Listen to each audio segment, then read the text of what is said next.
Astros Baseball 89 is brought to you by Budweiser. Beechwood Age for that clean, crisp taste that makes Budweiser the king of beers. For all you do, this Bud's for you. By Kroger. Look for the red-handled scissors, your symbol of savings on items throughout the store. By Goody's Headache Powders and Extra Strength Tablets. Goody's, when you work for a living. And by the Southwestern Bell Corporation, the one to call on. Good afternoon, everybody, from Candlestick Park in San Francisco. It's Game 3 of the weekend series here between the Houston Astros and the San Francisco Giants. A most important game for the Astros, who are now 3 games behind the Giants in the Western Division. And a good afternoon to you. Bill Brown along with Larry Dierker. We have all kinds of interesting twists to this series, and the latest one is that Bob Knepper will be opposing the Astros today. Larry? Well, I think the Astros are anxious to find out what it looks like from the other end, because they've certainly been on the fielding end of a lot of line drives this year. Now they like to hit some. The standings reflect the fact that the Giants have been able to turn things around with this series. They had a bad road trip, but they now have a 3-game advantage over the Astros, who are just 6 games ahead of San Diego. The Padres are playing better baseball of late. Los Angeles, Cincinnati, and Atlanta are the bottom 3 in the Western Division. Therefore, it's a potential 2-game swing. Are the Astros 2 games back, or are they 4 back? That's what they're playing for today, and Rick Rhoden will be going to the mound for them. Well, Rhoden should be a good pitcher for Candlestick Park. He is primarily a ground ball type pitcher with a sinking fastball and a big slow curve. Hopefully he'll be able to command those pitches in the winds that gust around and fight you when you're trying to pitch here at Candlestick. If he does, I think he can hold the Giants down. Then it's a matter of whether the Astros hit Knepper or not. And hitting anybody for the Astros has been a problem in this ballpark. They haven't won here in Candlestick this year. They're hitting under 200 as a team. Bob Knepper facing the Astros for the first time since 1980. He's a new man. He was grinning ear to ear before the game today, put on a new uniform, new attitude. He said his emotional intensity will be about what it was during the 1986 League Championship Series. He pitched a good game for the Astros on that occasion. Yes, he did, and I think sometimes a change of scenery can really help a veteran player who has gone stale in a situation, and that's where Knepper was in Houston. The Astros are hoping that their bats are waking up to face Bob Knepper today. We'll see how they do in just a moment.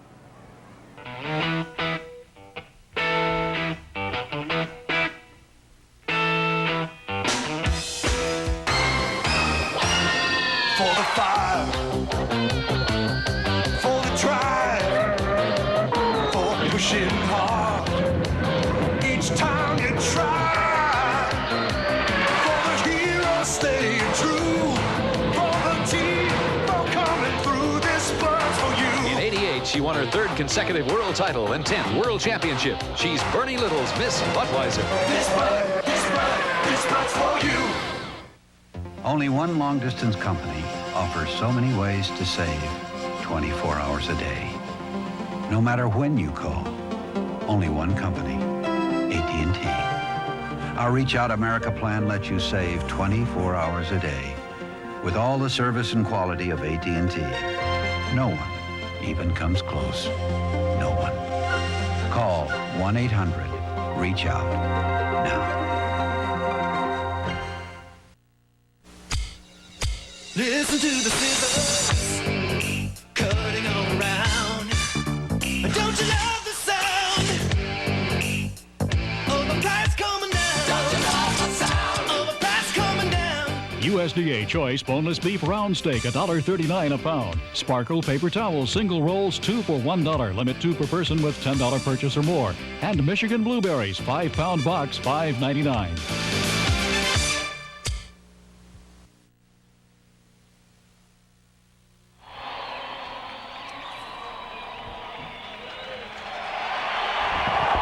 Palermo of San Jose has performed our national anthem, and this big crowd has come to see the first-place San Francisco Giants continue its excellent effort at Candlestick. The Giants have won 7 games in a row at home and 9 of their last 10. They're the best home ball club in the major leagues right now, and the Astros have failed to win here so far this year in 5 tries. They've scored just 4 runs in the 5 games. They're hitting only .182 here at the stick this year, and they go against a Bob Knepper who feels that in working between assignments between teams. In fact, the last few days he's rediscovered his fastball. He says he has another foot on his fastball now, and that he was trying to throw too hard earlier this year. So Rick Rhoden will take the mound in a few minutes, Larry Dierker, well knowing that his ball club has not been producing runs lately. But I don't think you really think about that when you're starting a ball game. If you do, you're making a mistake, because any time a team can break out of a hitting slump, and you've got to go in with a positive attitude. Rhoden himself is a pretty good hitter, and I think he would feel, having watched Bob Nepper this year, that the Astros are going to put some runs on the board for him. What you have to do is pay attention to your business and get the other team out. Well, Nepper was just completing his warm-up tosses in the bullpen, so he had gone inside a few minutes ago and then came back through a few more pitches with Norm Sherry, and now he's making the walk down toward the Giants dugout. So maybe he's changing his warm-up routine for this game. Well, he certainly should think about changing something. While he was with the Astros, he started 20 ball games, and in none of those games did he allow fewer base runners than he pitched innings. Didn't have a single commanding performance. Only 4 times did he strike out as many batters as he walked. And so it's been a terrible year for him so far. And this change of scenery may give him the change of perspective that he needs. He's healthy. There's nothing wrong with his arm. It's just that he hasn't pitched well. And the Giants, who have had all kinds of problems with pitchers who were not healthy, were glad to get somebody who could give them some innings. That's why they released Goose Gossage and signed Nepper. The umpiring crew has received the lineup cards at home plate. Art Howe ejected for the first time in his career as a player or manager yesterday, when Charlie Williams was agitating and irritating the Astros with his calls of balls and strikes. And that led to Craig Reynolds making a comment when he was at the plate. Williams said, "Do you have a problem?" And out came Art Howe, and the frustration has really grown for the Astros. They really want this game in the worst way, and it'll be a most interesting afternoon to see how they cope with the situation. Well, there's the lineup card that Art Howe is going to present, and it's a little bit different with Eric Gelding leading off. You just saw Rafael Ramirez out with the umpires, and apparently he's got a bat that he wants to use, and he wants to make sure that it will be all right with the umpires. Looks like it's got something near the end, maybe some discoloration. He wanted to show it to them first.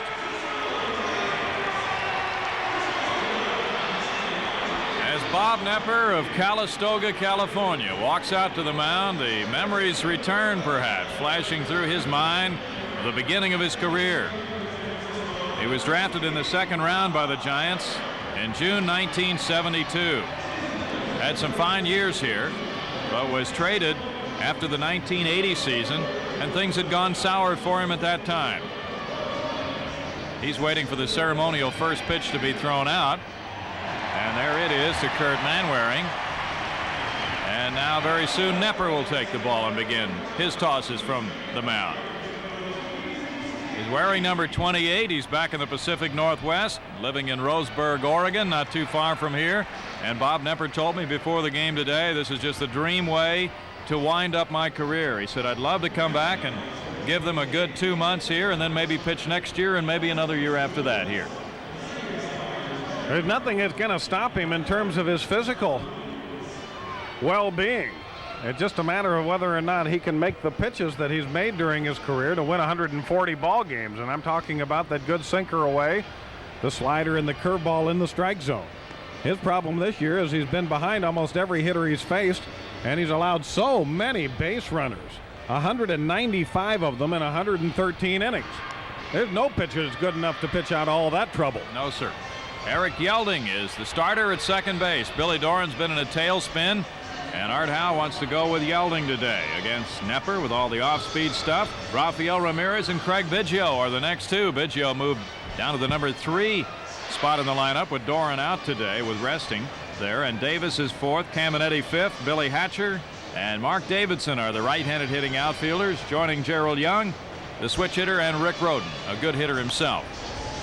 I know it's frustrating for Bill Doran to be out of the lineup, but perhaps by sitting out a couple of days, he can start with a fresh perspective himself. Nepper works to Kurt Manwaring, an excellent defensive catcher. Matt Williams and Jose Uribe are on the left side of the infield with Robbie Thompson, who was a doubtful starter because of back problems. He's in there again, and Will Clark at first, of course. Kevin Mitchell in left, the other half of the Pacific Sock Exchange, along with Clark. Brett Butler in center, and he came alive yesterday. Pat Sheridan is in right. So Billy Doran, he wants to be in there every game, and he's never happy about sitting out, but he'll have to sit out at least for a while, maybe come in later as a pinch hitter. Flanked by Harry Spillman, who spent time with the Astros and the Giants, as has Nepper, and Mark Portugal, who injured that knee the other night on a fielding play. He threw before the game and reports that the knee is all right.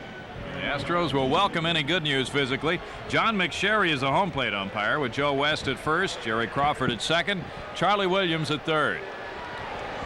And Eric Yelding tries to trigger things for the Astros. Hopefully they'll have a Goodies home run sweepstakes winner. $900 on the line in the top of the fifth.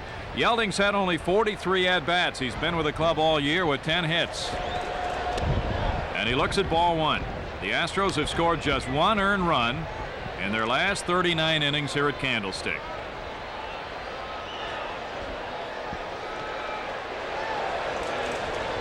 And Nepper has a 1-1 count.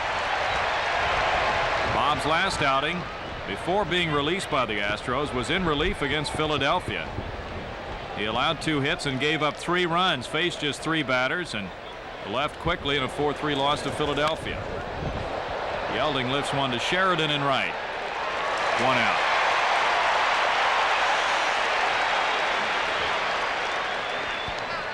The Astros tried everything they could to get Bob Nepper turned around. Art Howe met with him and told him he was still very confident that he could do the job. Nothing seemed to work. Rafael Ramirez carries a 6-game hitting streak to the plate. He's 8 for his last 24, hitting .256 with 4 homers. He's driven in 36. And looks at ball one. Ramirez is 2 for 8 in this series, including a homer.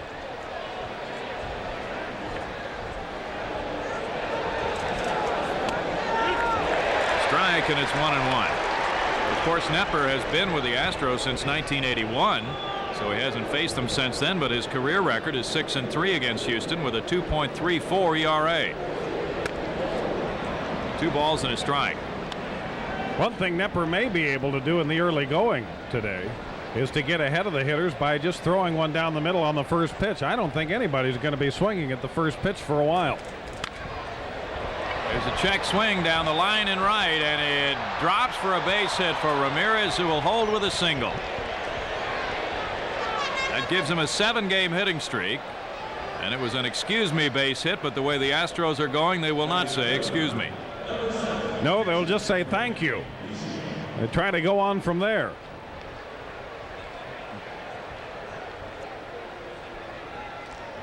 Well, if you're taping the game and thinking about putting together an instructional film, edit that out. The Astros managed just 5 hits yesterday, all of them singles. Matt Galante is at third as usual, but it's Ed Napoleon coaching at first base. Phil Garner came up with a kidney stone either late last night or early this morning, and he unfortunately is in the hospital here in San Francisco. Craig Biggio is batting third, and he's really given some life to the top of the order since moving up from the bottom half, hitting .281.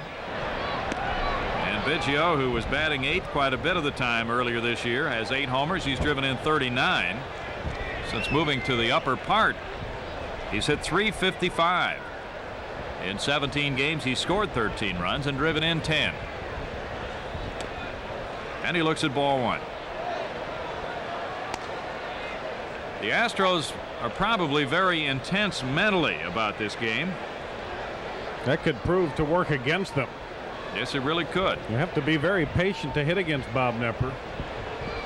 And there may be a few guys that are a little bit too aggressive.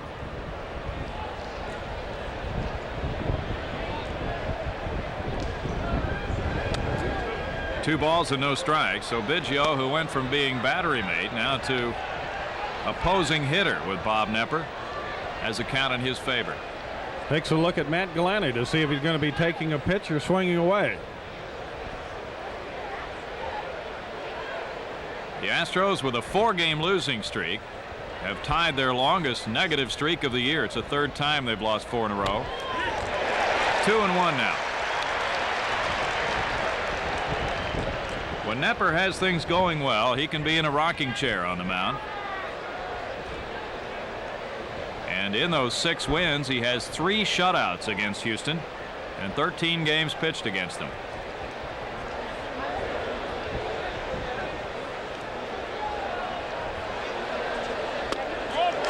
It's a 3-1 count.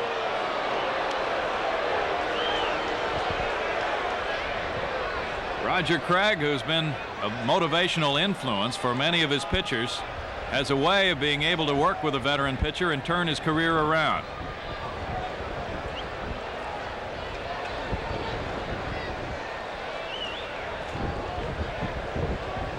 The runner's going, and Biggio takes ball 4. So Nepper is drawing some early boos from the fans here at Candlestick with this kind of a start. Well, you can't blame him for the check swing base hit that Ramirez got. And he did throw the ball in there to Yelding, although Yelding ended up hitting it pretty hard. Now Glenn Davis. He and Bob Nepper, very good friends. Glenn has 24 homers, 63 runs batted in. The friendship ends right here. At least during this game time. Glenn's hitting .258. And looks at ball 1.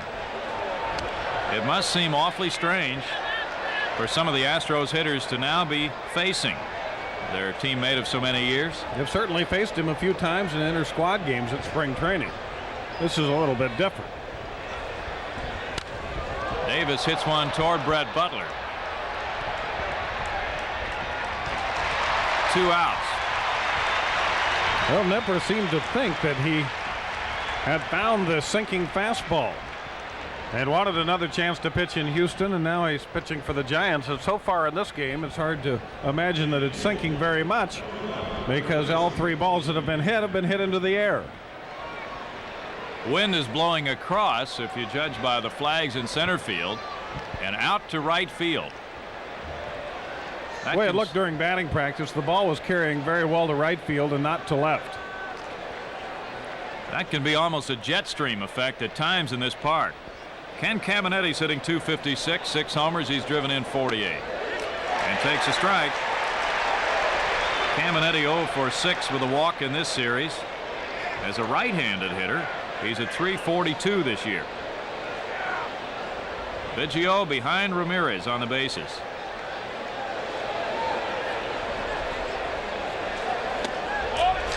Close. Manwaring thought he had it, but it's 1 ball, 1 strike. The Giants are really spread out on the infield. They're giving Caminetti all kinds of room up the middle, and they're not making too much of an effort to hold Ramirez.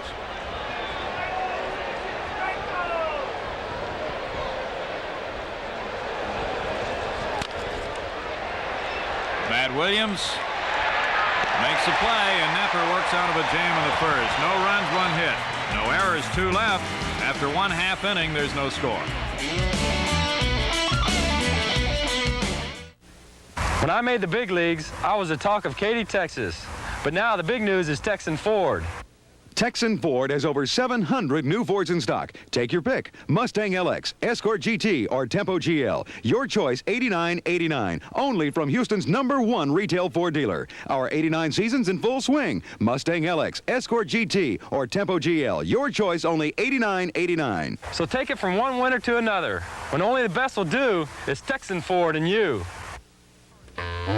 Here are a few items you can add to a new home to save on energy costs, like the energy-efficient heat pump, superior levels of insulation, quality ductwork, an energy-efficient water heater, insulated doors, specially treated windows, caulking and weather stripping, attic ventilation. Or another way to save on energy costs is to simply buy the package deal. The Good Sense Home, saving you money like no other home can. Tonight at 6, some of us just refuse to grow old gracefully. I've never done anything like this. You could have fooled me. One day I woke up, I was 40 years old. My daddy was dead. My own kid was gonna be a father, maybe. And everybody was turning to me for all the answers. Bruce Dern is middle-aged crazy. Tonight at 6 on Channel 20. Rick Rhoden's turn to take the mound. No score as the Astros had a threat in the first inning. Now the Giants come around against Rhoden, who's 1-3 this year. Larry? Last time out, he beat the Reds 5-0. He went into the 6th inning of that game and was unable to get out of it. Got good help from the bullpen. That was his first win as an Astro and his 150th win as a major league pitcher. Rhoden 6-7 lifetime against the San Francisco Giants, and he has a 1-3 record here at Candlestick. He'll be facing Brett Butler, Robbie Thompson, and Will Clark.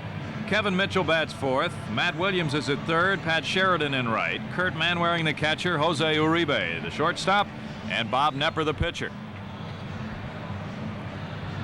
The Astros, of course, have had some bad news lately. Mike Scott was shelled yesterday in his start, and his hamstring still isn't feeling very good for him, so he may or may not be able to start his next scheduled game, which would be Thursday in San Diego. And Jim DeShays is scheduled to take the mound tomorrow night against Bruce Hurst. DeShays hopefully will be all right after his recent elbow problems. Mark Portugal reported that the knee felt all right, as Larry indicated, for his Wednesday night matchup with Ed Whitson. And Jim Clancy, after a relief appearance in this series, will be a starter Tuesday night against Don Schulze. Those are the pitching matchups for the upcoming series at Jack Murphy Stadium.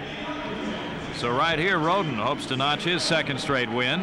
The Astros didn't win any of his first 7 starts, but he got things turned around against Cincinnati last time, and then since his win, the Astros have not won a game.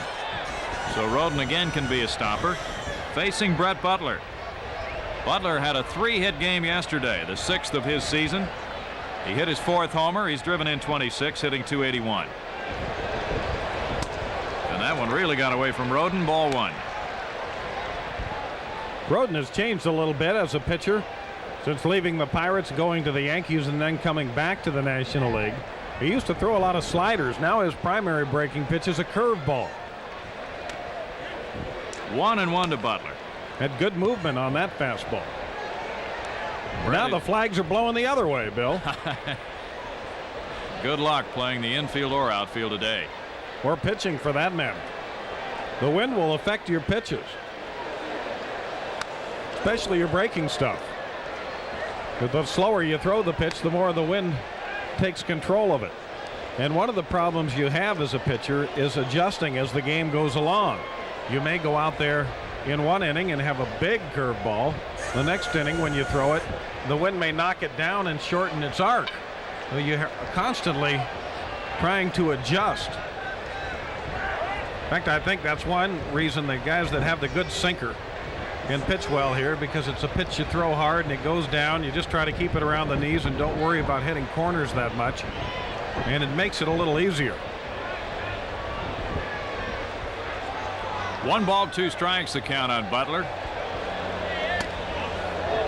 2-2. Brett got a little unhappy about some suggestions made by his hitting coach, Dusty Baker, yesterday during batting practice.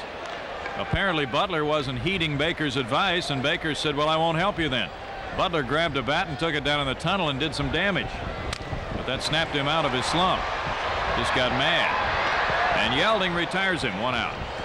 Well, if that would get you out of a slump, Doran had been out of his long ago. Robbie Thompson is next, hitting .250. 11 home runs, 35 runs batted in, and the father of twins this weekend. So Robbie Thompson, like Bob Nepper, has gone through some emotional highs in the last few hours. Thompson's hitting .304 in games at Candlestick this year, leading the league in triples with 9 and in hit batsmen with 10. That one's into center field, and Thompson's on.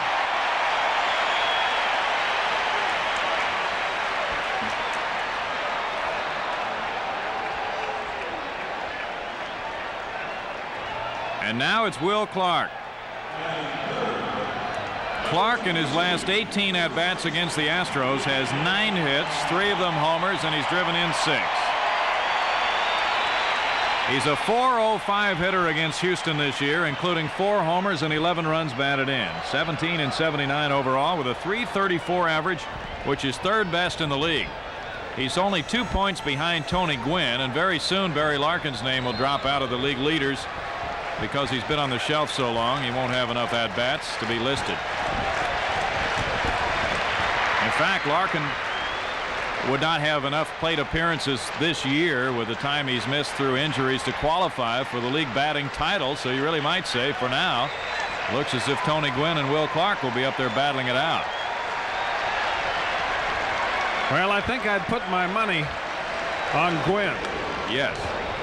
But if it came to total damage, I'd take Clark. Well, Clark with a power hitting stats, second in runs scored, and there in runs batted in. He's third in total bases, second in runs, fourth in slugging, second in on-base average, and tied for fourth in doubles and third in extra base hits. So he does more damage.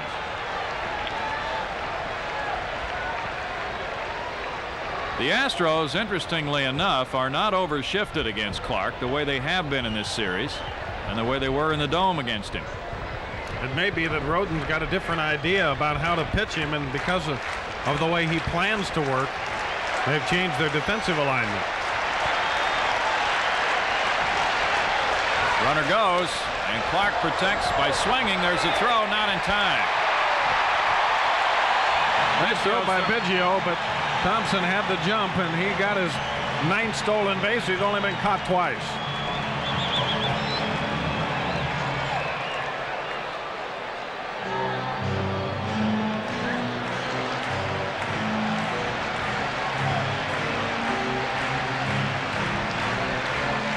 So the Giants, who have stolen 6 bases in their last 6 games, including that one, had not stolen a base in their previous 13 games. They're turning it up on the bases again.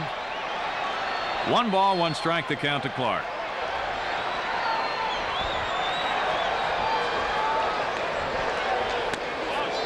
It's 2-1. When the Giants played the Dodgers used a different type tactic against Clark. They seemed to be inviting him to hit it to left field and played him pretty much straight away with the center fielder a few steps over toward left center. Clark said he likes to come up against the shift because he looks for the ball over the inside half of the plate.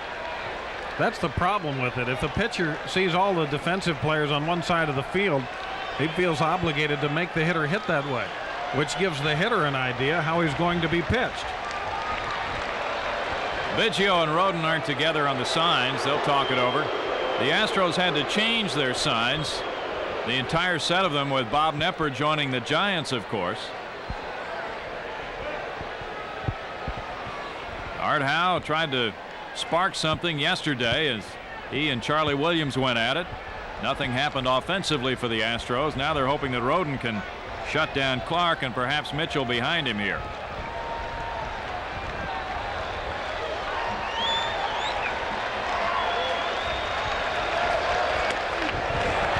Three balls and a strike. Art's comments to you, by the way, on Around the Bases, Larry, were very interesting. He said it's not the end of the world if the Astros leave here 4 games behind the Giants. Now the intentional walk will come to Clark. The thing that you concern yourself with in terms of trying to project the pennant race is the fact that the Giants seem to have the better end of the schedule in September. They'd like to make up ground immediately because they play so well at home, and you don't know that they're going to do that the rest of the year, but you have to assume they'll play better than they do on the road. And they're at home for most of the last 2 weeks of the season and in California for most of the month of September. They don't have any tough traveling to do. Kevin Mitchell's at the plate now, the major league leader in homers and runs batted in with 34 and 94. He's 10th in the league in batting average at .291. 1 out, runners at first and second. No score in the first. Mitchell takes one, and it's a strike. Clark has done all that damage against the Astros. Mitchell, though, has been held to a 176 average with 3 runs batted in against them. Clark has been removing a lot of runners from the bases by the time Mitchell comes up. Yelding went to the bag at second.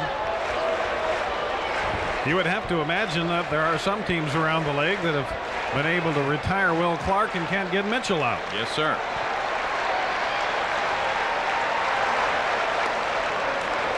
One ball and one strike to Mitchell, who's taken 58 walks this year. He's 9th in on base average, but he's up there primarily to hit, and he'll be the first to tell you that. Mitchell, in his days as a New York Met and San Diego Padre, always has been an aggressive hitter. He went from a handyman type player on the 1986 Mets to a real mainstay and power plant for this year's Giants. 1 ball, 2 strikes to him. Mitchell played third base. He played outfield for the Mets. I saw him at first base one game. He was more or less a utility player, and he was not an everyday player. In San Diego, he did not hit well at the beginning, and they had him in and out of the lineup. But since he's come to the Giants, he's been pretty much an everyday player. At first, they used him on the infield at third, and now he's been a mainstay in left field. 1 ball, 2 strikes. He goes to right. Davis catches it. He can't get a double play. What an effort, and a nice play by Glenn Davis, cutting off extra bases down the line.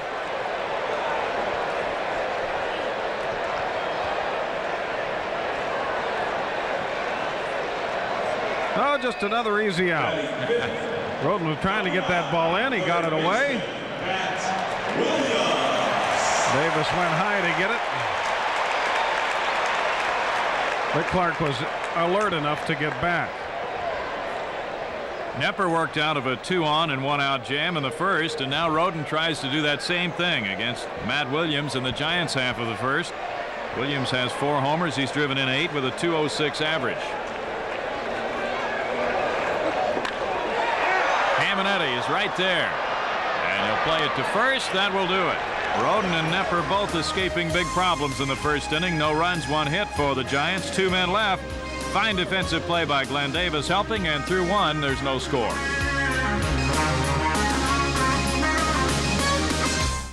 The taste of Bud Dry. It comes on strong. Then it's gone. Brewed longer, so every smooth, clean taste disappears without a trace. New Bud Dry. It comes on strong. Then it's gone. You know what really burns me up? My feet. Athlete's foot kept flaring up. I get rid of it for a while, but it'd just flare up again. Finally, I went to the doctor. He told me to get Tinactin. It's what doctors and pharmacists recommend most. Tinactin even cures recurring athlete's foot. Use it regularly like they tell you, and it'll keep the fire from coming back. Fast-acting Tinactin puts athlete's foot out for good. A while back, John Barricato went car shopping. I'll take a couple of these, 3 He of those. bought 10. Any particular color, sir? Nah. Then he did something really unusual. Ready? Ready! You see, John leads the arson team at Aetna, the company leading the fight against one of America's most expensive crimes. And if we can learn something, we don't mind burning a little cash today. This is what you look for. To save customers a bundle down the road. We're gonna need more cars.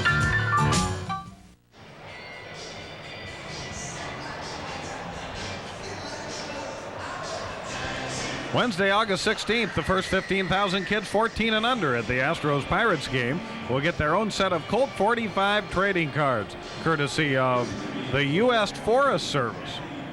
Hey, for tickets, you can call 526-1709 or stop by the Astrodome box office. Billy Hatcher's the leadoff man in the second. It's a scoreless game from Candlestick. Hatcher takes a strike. He's hitting .231 with 3 homers, and Billy's driven in 43 in a scoreless ball game so far.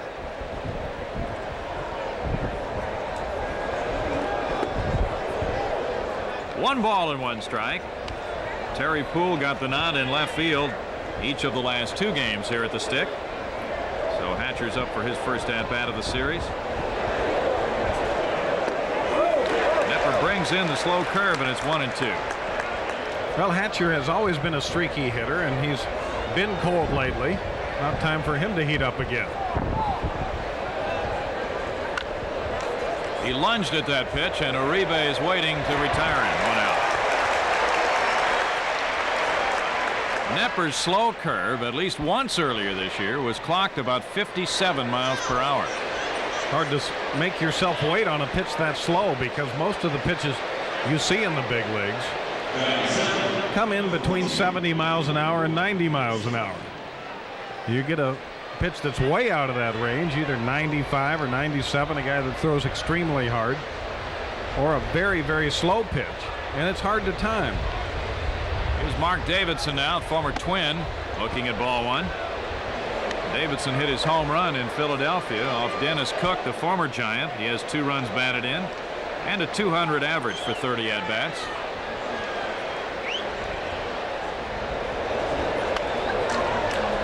He fouled that one on a check swing, and it's 1 ball, 1 strike. With Knepper being picked up by the Giants after he cleared waivers, they only have to pay him the prorated share of the major league minimum between now and the end of the year, which is a little bit more than $20,000.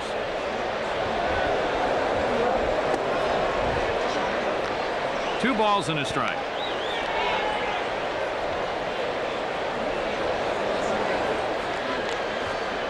In the case of the Toronto Blue Jays, they claimed Lee Mazzilli on waivers, so they had to pay that share of his salary.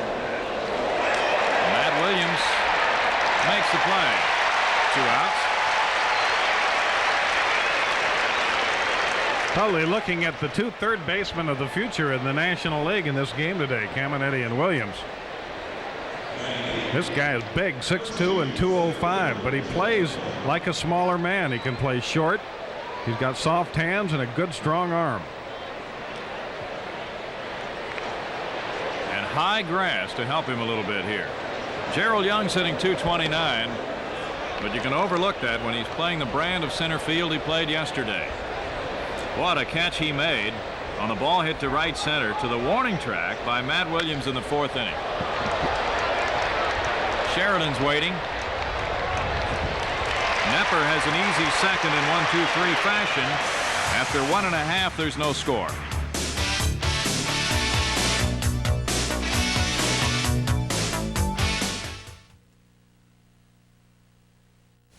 Ask the Astros, where you ask the question. Brought to you by Gatorade Thirst Quencher. Ryan from Deer Park asks Mike Scott, how much do you practice your pickoff move? Back with the answer after this. Give me the ball, give me the ball, give me the ball. You got a thirst. Give me the ball, give me the ball, give me the ball. You know what you need. Give me the ball. Fluids and minerals fast. Give me the ball. Energy for hard-working muscles. Gatorade. Nothing's better. Give me some of that Gatorade.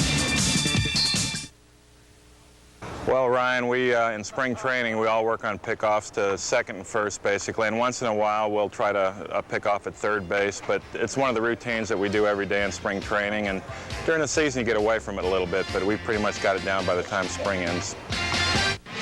Good afternoon, Dad. Keep your hands off the fender. You know Chevron has a new 93 octane gasoline? Is that right? Maybe I could go fill it up. Just to the gas station. For even better performance, introducing 93 octane Chevron Supreme with Tekraline. Nothing's better at keeping valves clean. 3 hours? Gee, Dad, you didn't want me to mix the old gas with the new gas, did you? Chevron, we're with you all the way. Astros Baseball 89 is brought to you in part by Snapper. It's a snap with Snapper. Snapper, mowers, tillers, and tractors. Well, there's Ed Napoleon, who positions the Astros in the field, and he is connected with the Eye in the Sky, Dave Roberts. Hope you got a chance to see the feature. And Larry chatted with Dave Roberts about that positioning on Around the Bases before the ball game today. Positioning a very important facet of playing in the field, and that's what the Astros have really concentrated on this year. Pat Sheridan's the leadoff man in the home second for the Giants, hitting .210. Taking a strike, he has a homer, and he's driven in 5. Sheridan hit Roden very well when he faced him in the American League. 5 for 13, including a home run. 1-1 to count. Sheridan is having a good series, 3 for 6 with an RBI. And that came yesterday in his 2-hit performance.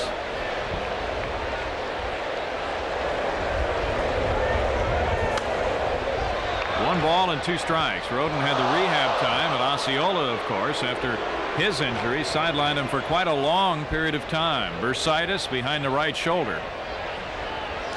So just as some of the other Astros pitchers are experiencing their injury problems now, he's healthy again.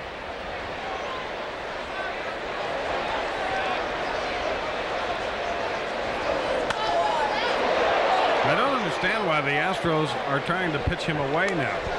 When he first came over to the Giants and in the first series at Candlestick and then back in Houston, they pitched him inside with hard stuff and got him out. And now they've been going away, and he seems to hit the ball well to the opposite field. Young is shading him toward left center.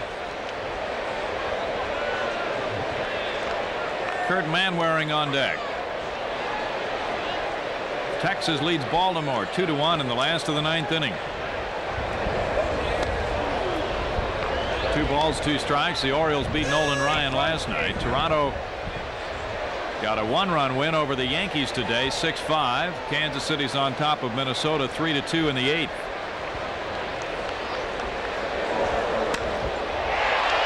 Billy Hatcher in left field is waiting. There's one out. It's Detroit trailing the White Sox 3-2, top of the 8th inning. Chicago has a long winning streak at home. And California with a 4-0 advantage over Milwaukee in the 7th in that torrid battle for the top spot in the AL West. California and Oakland just a half game apart. Boston and Cleveland are battling for second in the East, and the Red Sox lead that one 6-4 in the 9th inning. Carl Yastrzemski's number retired today. Kurt Manwaring has driven in 17. He's hit .224. There's ball 1 to him. In his last 19 starts, the Giants record has been 15-4. Manwaring 1 for 4 in this series, and he's been a good defensive player.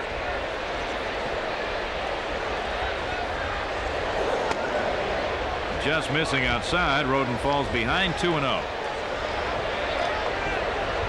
Phillies and Cardinals are tied in the last of the 9th at Busch Stadium, 1-1.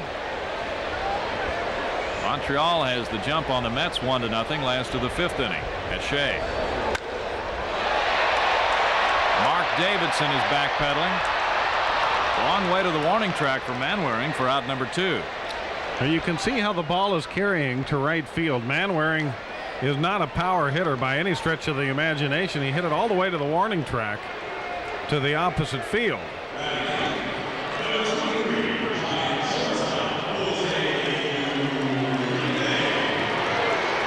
Jose Uribe at .235 as a homer. He's driven in 26, and yesterday he drove in 2 on an infield hit. An oddity. 1 for 5 in this series. The biggest oddity is that it was called a hit. Davis bobbled the ball and picked it up and then threw late to Anderson. 1 ball, no strikes. Caminetti is hustling for it. Glasses down. Nope, he lost the ball. He had the glasses down, but that doesn't always help.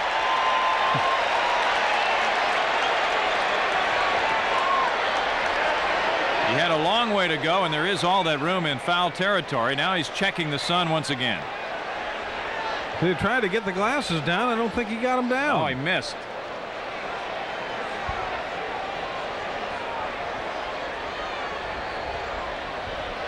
Well, Craig Reynolds had a tough time, caught a pop-up yesterday. He was playing second base, and he caught it down the right field line. He said he never saw the ball until about the last 15 feet.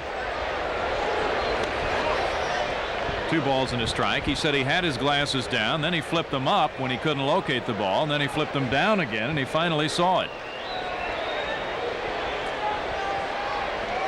He's been a workhorse at shortstop. Uribe. The grass allowed Davis time to get to that ball, and Uribe is out number 3. Both pitchers following a similar pattern. 2 men on with 1 out in the first, a 1-2-3 second, and through 2 there's no score.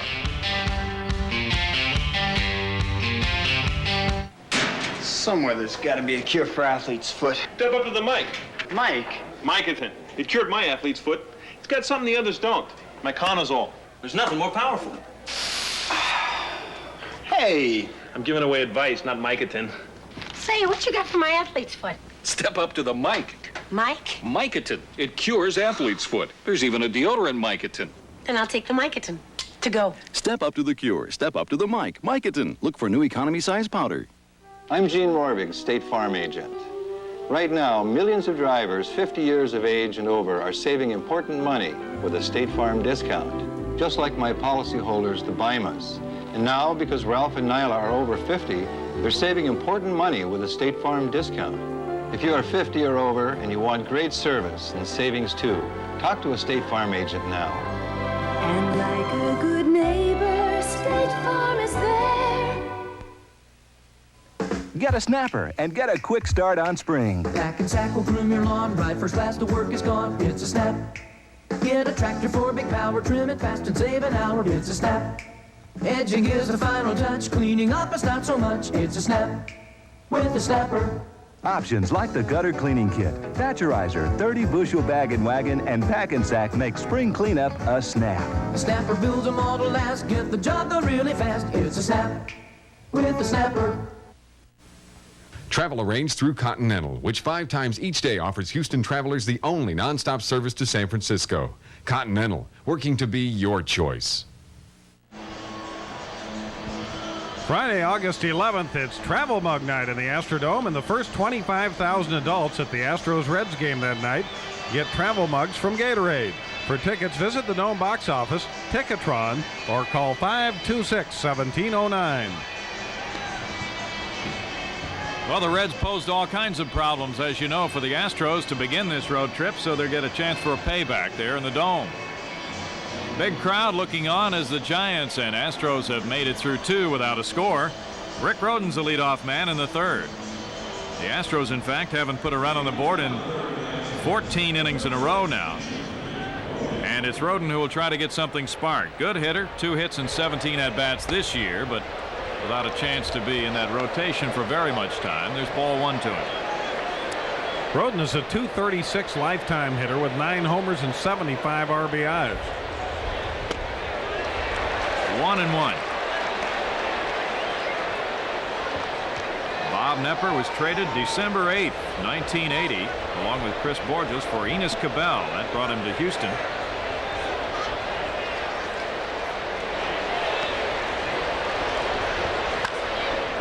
Rhoden lifts one for Matt Williams, who shades his eyes. He's lost the ball. It's well back into the stands anyway. Third basemen are having a difficult time seeing the ball in those pop-ups. 1 ball, 2 strikes.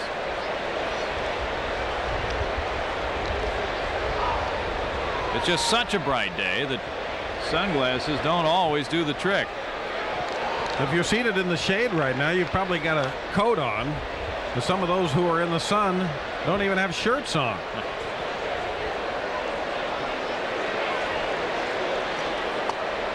Two balls, 2 strikes. It's an interesting matchup, both from the standpoint of Knepper having been with Houston for so long and the fact that both pitchers swing the bat very well. Uribe is waiting. 1 out.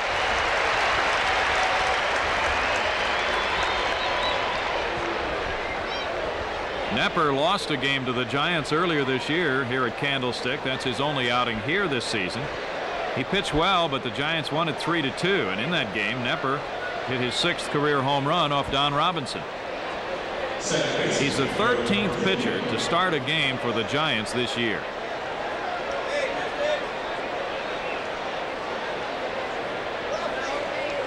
Eric Yelding hit a fly ball to right leading off the game.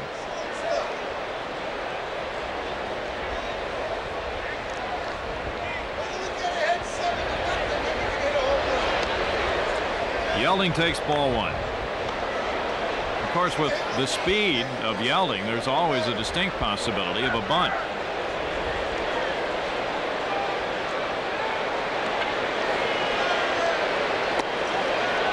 Two balls and no strikes. Tough to bunt that pitch with that location. Bob Knepper had just one win in his last 11 starts for the Astros, but quite often you've seen it happen. Just the change of uniforms and change of scenery can signal a different type player. Because it's such a psychological thing. Winning and losing, when you haven't won for a long time, you get into a rut. Well, you move across country and put on a different uniform, and it gives you the feeling of a fresh start.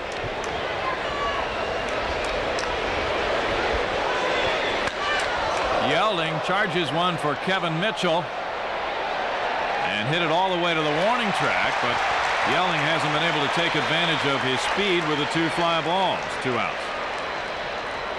Well, he really hit that ball well, because the way the wind is blowing, it's not going to carry too far to left field. He's not a power hitter anyway, but he really got a piece of that one.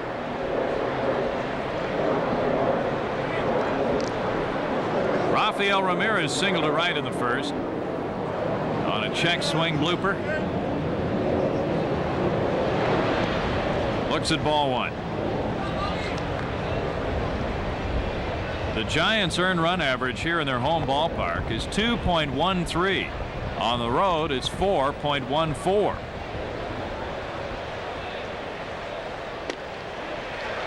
One ball and one strike. They'll play a 4-game series with Cincinnati next, and then they'll welcome Los Angeles to Candlestick for 3. 2 balls and a strike. The Astros moving into San Diego for 4 before returning for that homestand, beginning with the Cincinnati game next Friday. No score in the third. 2 outs, 2-1 the count. Well, if you look at the Astros team earned run average, it looks pretty good right now at 355. But that includes only the pitchers that are currently on the staff. When you subtract Knepper's 113 innings of a 589 earned run average, that really brings it down.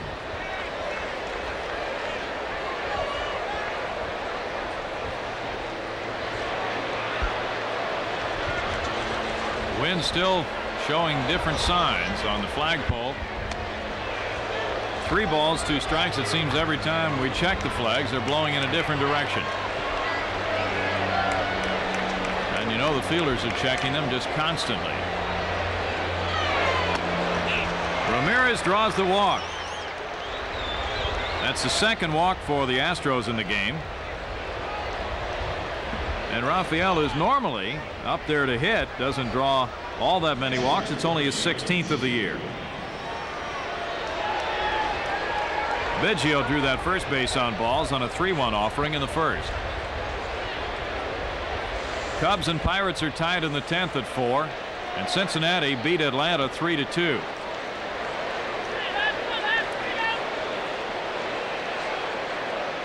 Phillies and Cardinals now in the top of the 10th. Well, the Cubs and Montreal have a deadlock atop the Eastern Division right now. Biggio looks at a strike, and now Don Zimmer's club showing signs of wearing pretty well and putting a lot of pressure on Montreal. The Dodgers have a 1-0 lead over San Diego. They're in the last of the third.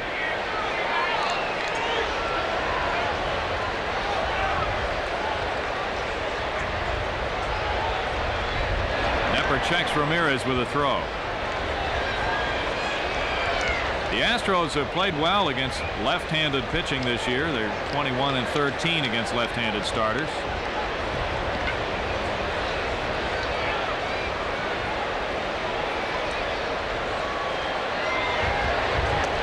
Biggio wanted a bunt, and that breaking ball came in with a little different look to it, so he took it. 1 ball, 1 strike. The Astros and the Giants both have played better against left-handed starters than against right-handed. Giants with the overwhelming home advantage, and the Astros have been a good team on the road and a good team at home, but not a great team at home.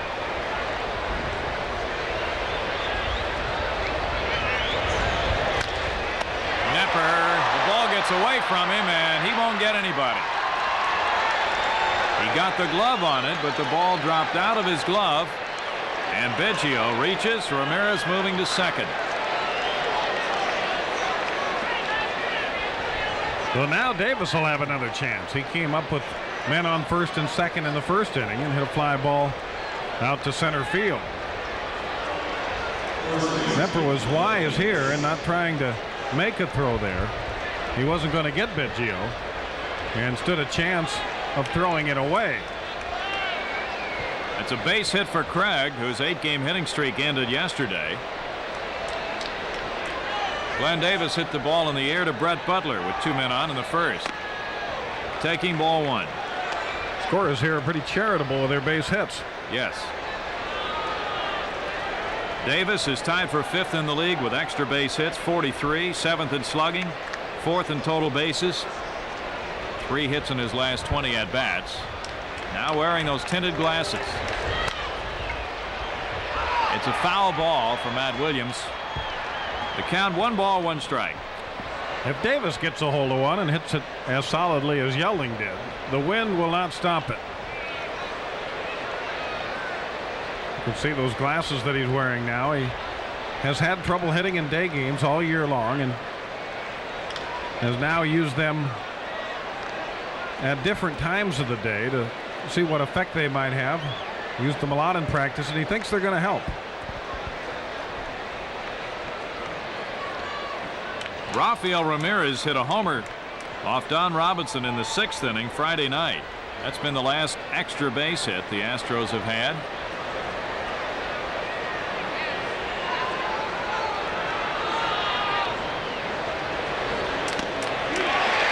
One and 2 the count.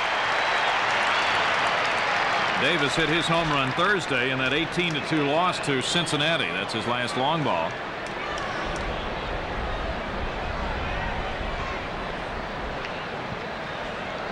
Giants are playing him pretty much straight away here. Just a very slight pull.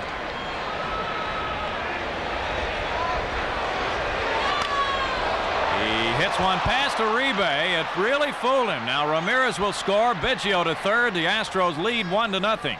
Davis hit that ball right off the end of the bat, and it had such a wicked sideways spin. It was like hitting a screwball out there across the infield. Uribe broke one way, and the ball broke the other. The Nepper has not exactly been pounded here. A check swing by Ramirez. A ball that probably should have been scored an error by Biggio, and now this hit off the end of the bat by Davis, but the Astros get on the board first.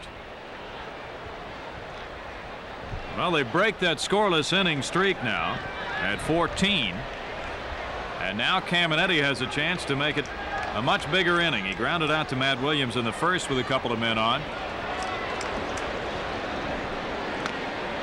Looking at strike 1.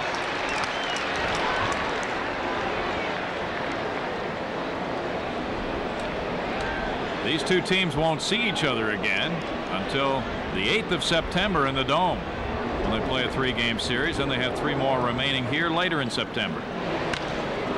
Caminetti hits one well, but Butler still drifting and catches up with it to end the top of the 3rd inning. The Astros get a run. 2 hits. No errors, and they leave 2. In the middle of the 3rd, it's 1-0 Houston.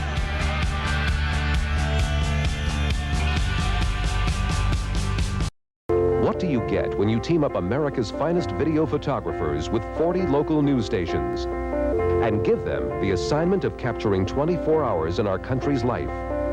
You get One Day in America, a composite view of a typical winter's day in the United States. See how we live one day in an amazing variety of ways. Watch us be ourselves on One Day in America. Monday at 8 on Channel 20.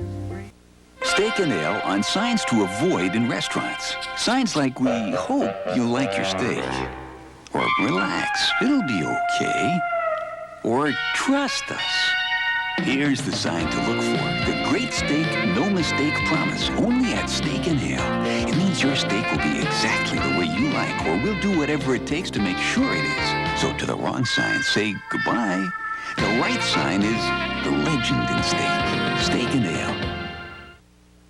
Nobody likes getting stuck with bad parts or shoddy workmanship when the car is worked on, but it happens. That's why it's important to go with a name you trust. And for brake steering and suspension, more people trust Brake Check. You see, Brake Check's been the leading brake, steering, and suspension specialist since 1968. That's all we do.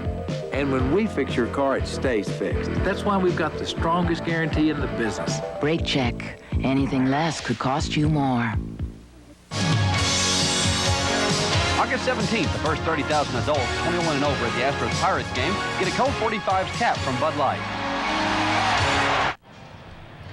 Well, Larry Durker, the Astros will get their first look at Bruce Hurst tomorrow night. Jim DeShays and Hurst, a couple of 10-game winners, go in the opener of that series with the Padres, and you see the schedule here on 20 Vision for the next few games on the road. All those games will be yours from San Diego, and then later in the month with the Pirates. That's a short road trip. In between, the Astros will be at home. The Reds come calling the 11th, 12th, and 13th over the weekend. On Monday, the Astros take a day off, and then the Pirates and Cubs come in before the Astros travel to Pittsburgh. At the end of the month, the Astros come back home for a short 3-game homestand with the Cardinals. Bob Knepper hit his home run here, as we mentioned earlier. He's driven in 3 with a .226 average. And Roden throws ball 1 to him. Knepper had become a better hitter this year by doing a couple of things. He's gotten down a lot lower into a crouch, and he's shortened up on the bat just a little bit.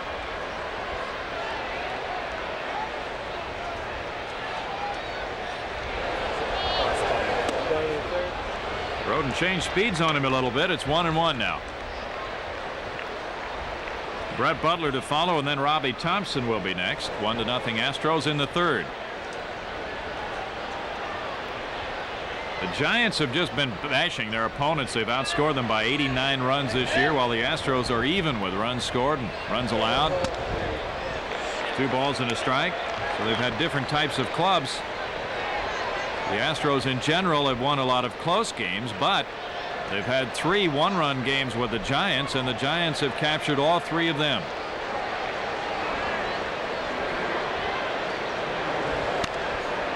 Knepper squirts 1 foul. It's 2 balls, 2 strikes. So this is becoming an obstacle.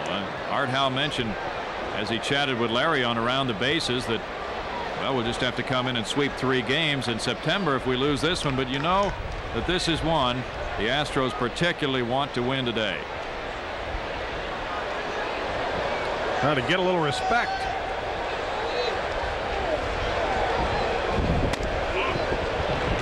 Three balls and 2 strikes. The Giants, of course, are hopeful of welcoming Dave Dravecky back to their rotation the next time around.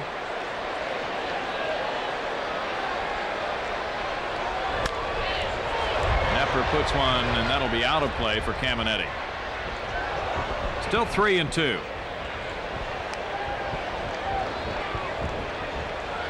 So Hurst, Schulze, Whitson, and Harris for the Padres in the 4 games.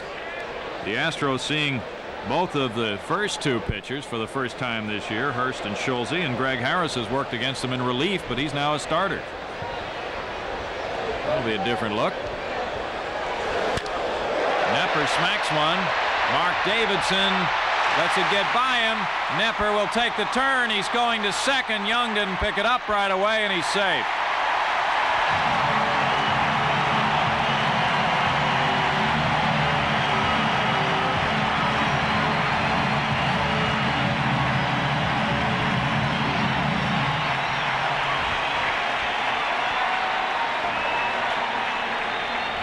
Just didn't quite get there. Had a pretty good jump on the ball, actually.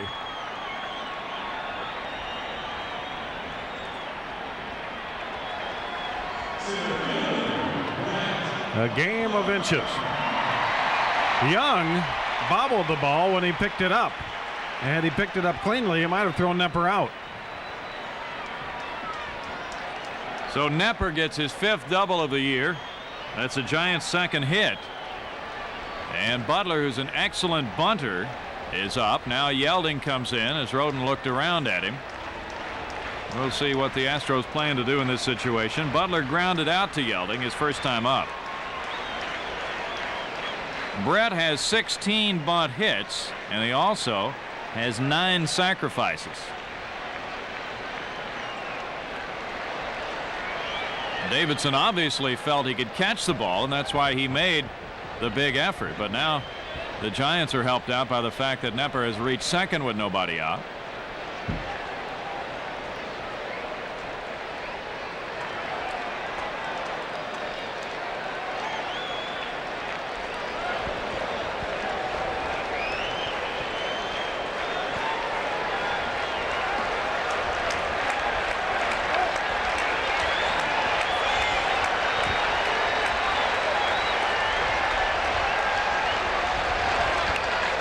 Bunt goes foul, and there's strike one. And Nepper does not run well at all. So even without a force play at third, it will take a decent bunt to get him over.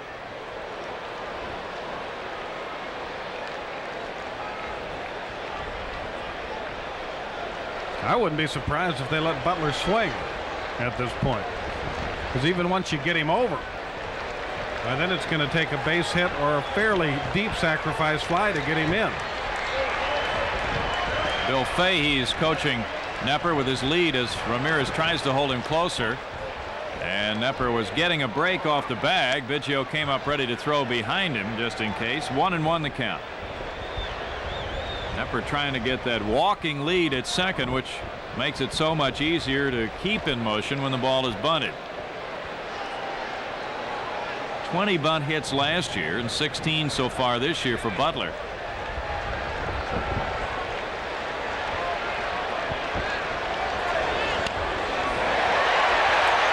Roden just barely got Butler, period, on the sacrifice from 1-3.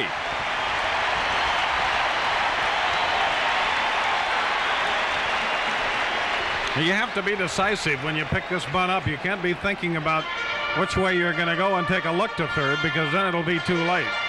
Roden played it well. And you saw in the replay how Biggio pointed out to first base for Roden. And of course the catcher's always yelling, but on a day like this when the crowd can become a factor, might be an additional help just a point. The infield comes in. You're looking for a strikeout here, and Thompson's a guy that will strike out a lot, but Roden is not a strikeout pitcher. Here's ball one. Robbie singled into center field in the first inning. He's driven in 35. Very good for a number 2 hitter. Fahey relays the signs to him. You just really want to get him out. If they score the run, well, then it's time. You let him get on base, and then you really got problems with Clark and Mitchell coming up. Thompson does not have a sacrifice fly this year.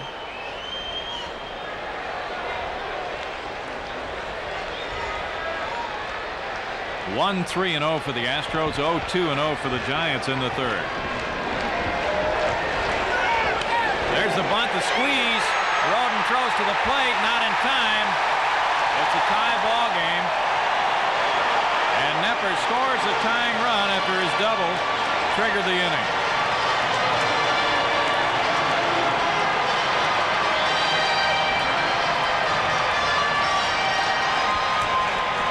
I wonder why Roden threw the ball home. He had no chance. But he had a good chance. In fact, he had Thompson at first base. He had time to set himself and then make a throw to first.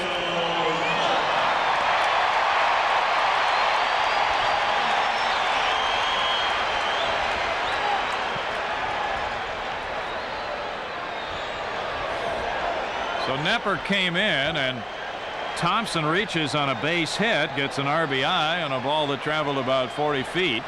Now it's ruled a sacrifice, not a base hit. That's what they call choice, it. I guess. Yes.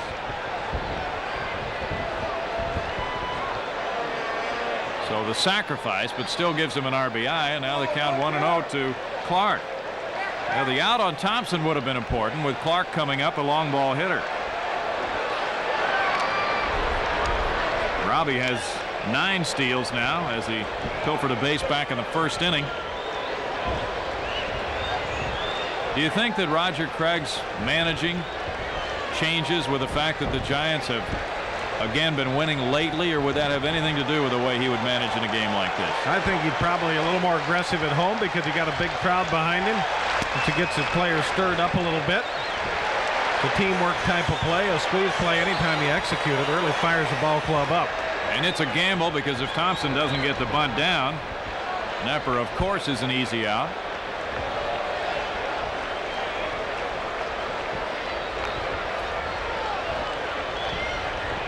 Two balls and no strikes to Clark, who drew an intentional pass back in the first inning.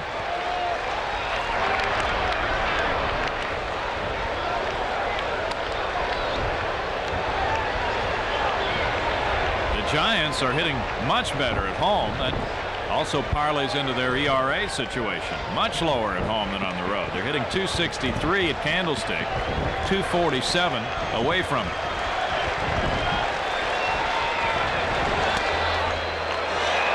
It's 3 balls and no strikes.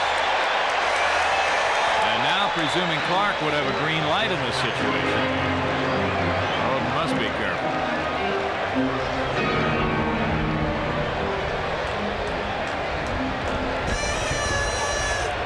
And Kevin Mitchell waiting on deck. The first part of this Giants lineup is really tough. If you get by the first part, you've got a chance. Young altering his course, and he caught up with it. Clark hit it to the deepest part. But Young, who gets such a good jump despite the tough conditions, ran down another one.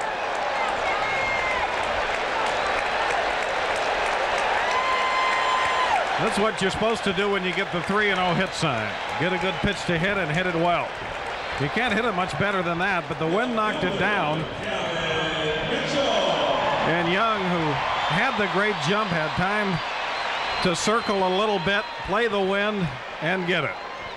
It just glided back as if a basketball player were going down for a long pass and had to adjust to it. Kevin Mitchell lined out to Glenn Davis in the first. Ball 1 on the pitch out. Young has really saved a couple of runs in this series. He sure has. He called that catch yesterday. He felt the best one he's made all year, and it was spectacular as he went diving and skidding across the warning track on the drive by Matt Williams. Now he has to come in. No, Yelding. Now he lost the ball and can't catch it. Runners are at first and third. Base hit from Mitchell. Well, he hit a line drive and Davis robbed him. This time he finds room to get a jam shot into right center.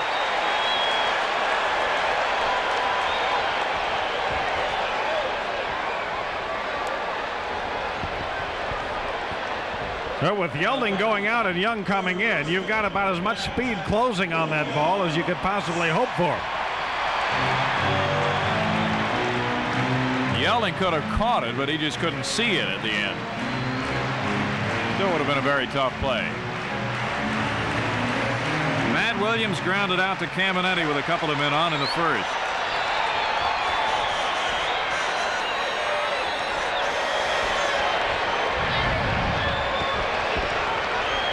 Williams, a #1 draft by the Giants in June of '86. And he got #1 draft choice type tools. He's got power, he's got speed, good soft hands on the infield. First couple times up in the big leagues, he was not selective enough. The pitchers were outsmarting him, getting him to swing at a lot of bad pitches.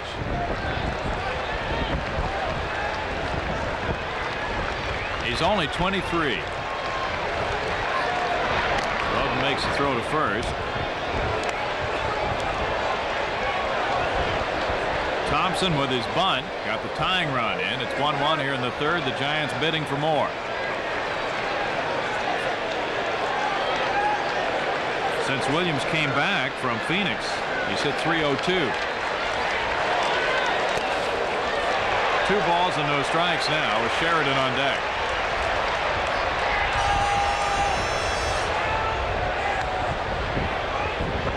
Roden, of course, had the 5 scoreless innings in his last start against Cincinnati, but gave up the 7 hits. He was in some trouble, worked out of it. And with all the time he's missed, that is not too unexpected at all.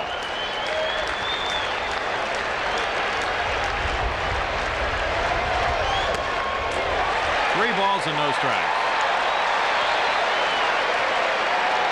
Phillies got 3 in the top of the 10th. They lead the Cardinals 4-1 now. St. Louis batting in the bottom half.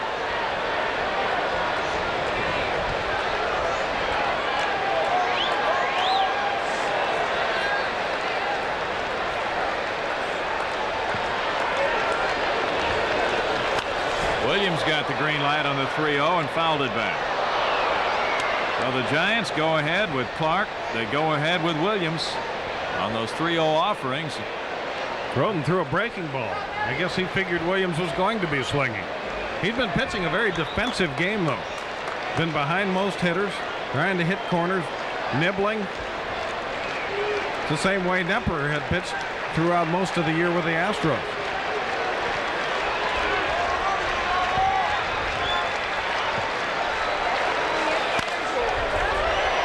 Foul ball. Good thing, too, because Caminetti would have had a difficult throw to make. 3-2 the count. He would have had plenty of time, though. Williams never left the batter's box. Caminetti made a play in the 5th inning Friday night on Williams. It was one of his best of the year with 2 men on base. A diving stop just inside the line, got up and threw him out. Well, now you've got a 3-2 count, and so Mitchell will be leaving with the pitch. Davis moves behind him at first base. Gives you a little more coverage on the right side. And he struck out. Roden teased him with a breaking ball, and Williams flips the bat away, disgusted. Milo Hamilton set to join Larry for the middle innings here. The Giants tie it in the 3rd with a run. On 2 base hits with no errors, they strand 2, and through 3, it's a 1-1 ball game.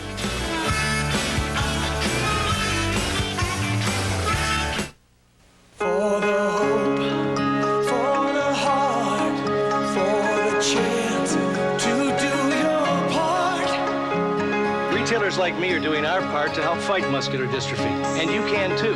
With every Budweiser or Bud Light you buy through Labor Day, you'll help make a contribution. So come on, join the team. For the love and for the dream, for the kids, join the team.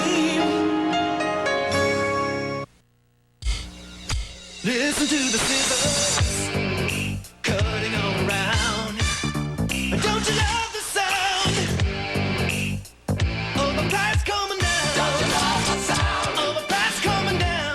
USDA Choice Boneless Beef Round Steak, $1.39 a pound. Sparkle paper towels, single rolls, 2 for $1. Limit 2 per person with $10 purchase or more. And Michigan blueberries, 5-pound box, $5.99.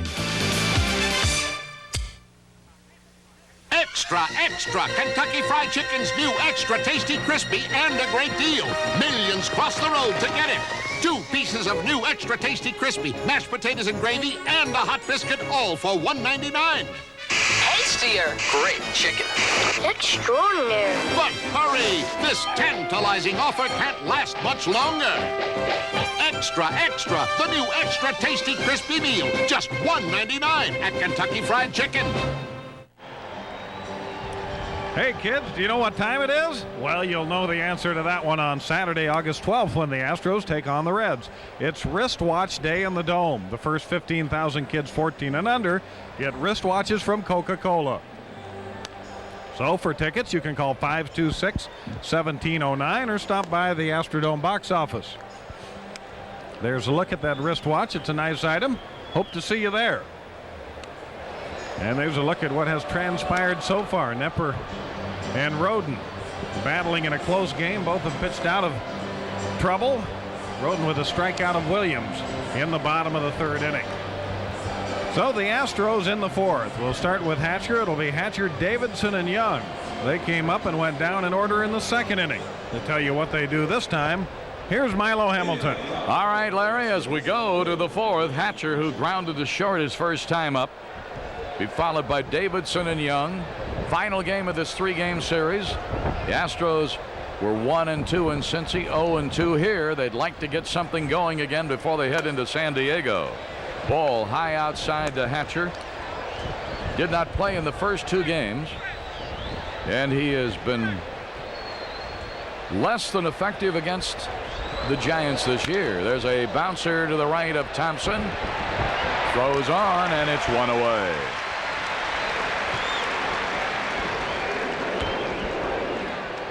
So Knepper, in the barometer you have on him, that's 1, 2, 3, 4, 5. That's 5 ground ball outs for him. Mark Davidson thrown out with the third baseman the first time up. Gerald Young has moved on deck. Jimmy DeShays is scheduled to pitch tomorrow night in the opener at San Diego. Some tenderness in the elbow might alter that. That hit his bat. That'll cost him a strike.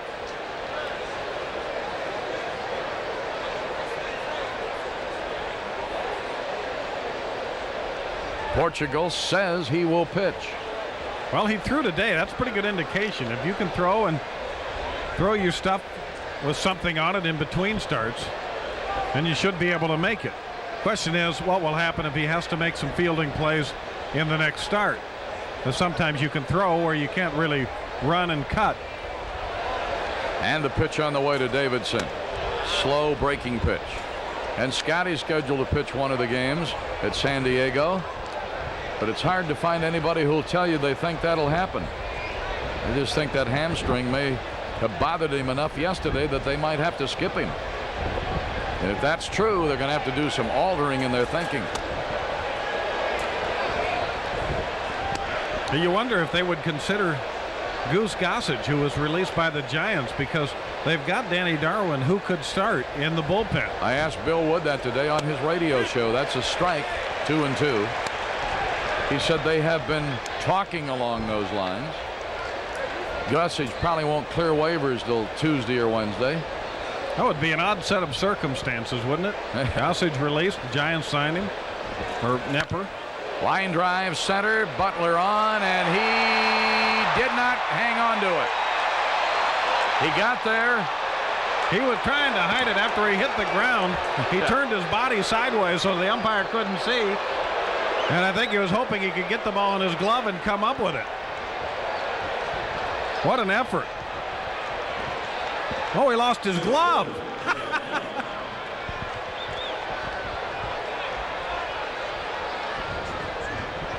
Now, if you pick up the glove and the ball's in it, it's not a catch, folks.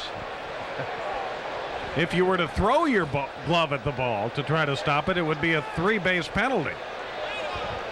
All right, here's Young with Davidson at first. 4th hit for the Astros. They've out-hit the Giants 4-3. Davidson not really a base stealer. He has stolen 1 since coming up. Gerald Young 0 for 1 today, 1 for 8 in the series. Showing bunt, then letting it go low. Roden due up next. Each team scoring a run in the 3rd. We are now in the 4th. Astros trying to scratch here and get on the board some way. They have played 5 games at Candlestick this year, come up empty all 5 times, and 3 of those were Giant shutouts. Knepper, when he was with the Giants previously, had shut out the Astros 3 times and was 6-3 with a .234 against them. But that's against an entirely different set of hitters. And when he was a younger pitcher. And a different type of pitcher. He was a power pitcher when he first came up. Fastball slider. Threw about 90 miles an hour. 1 ball and 1 strike. Knepper working for the Giants against Rick Roden here today. A ball and a strike with Davidson at first and 1 down. Right field playable by Sheridan. 2 down.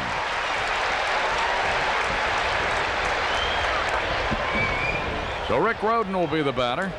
He'd like to return the compliment to Nepper. He's capable.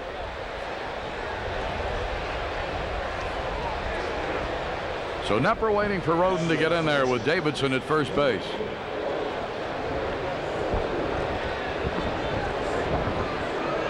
Well, the big crowd they kept talking about all week has arrived today, hasn't it? Got the place packed.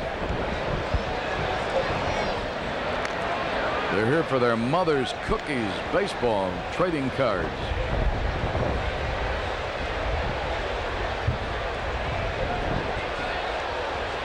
Davidson singled. He's at first. 2 down.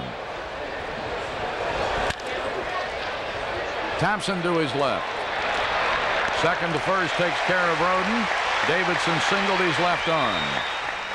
Takes us into the middle of the 4th inning on 20 Vision from Candlestick. We're involved in a 1-1 game.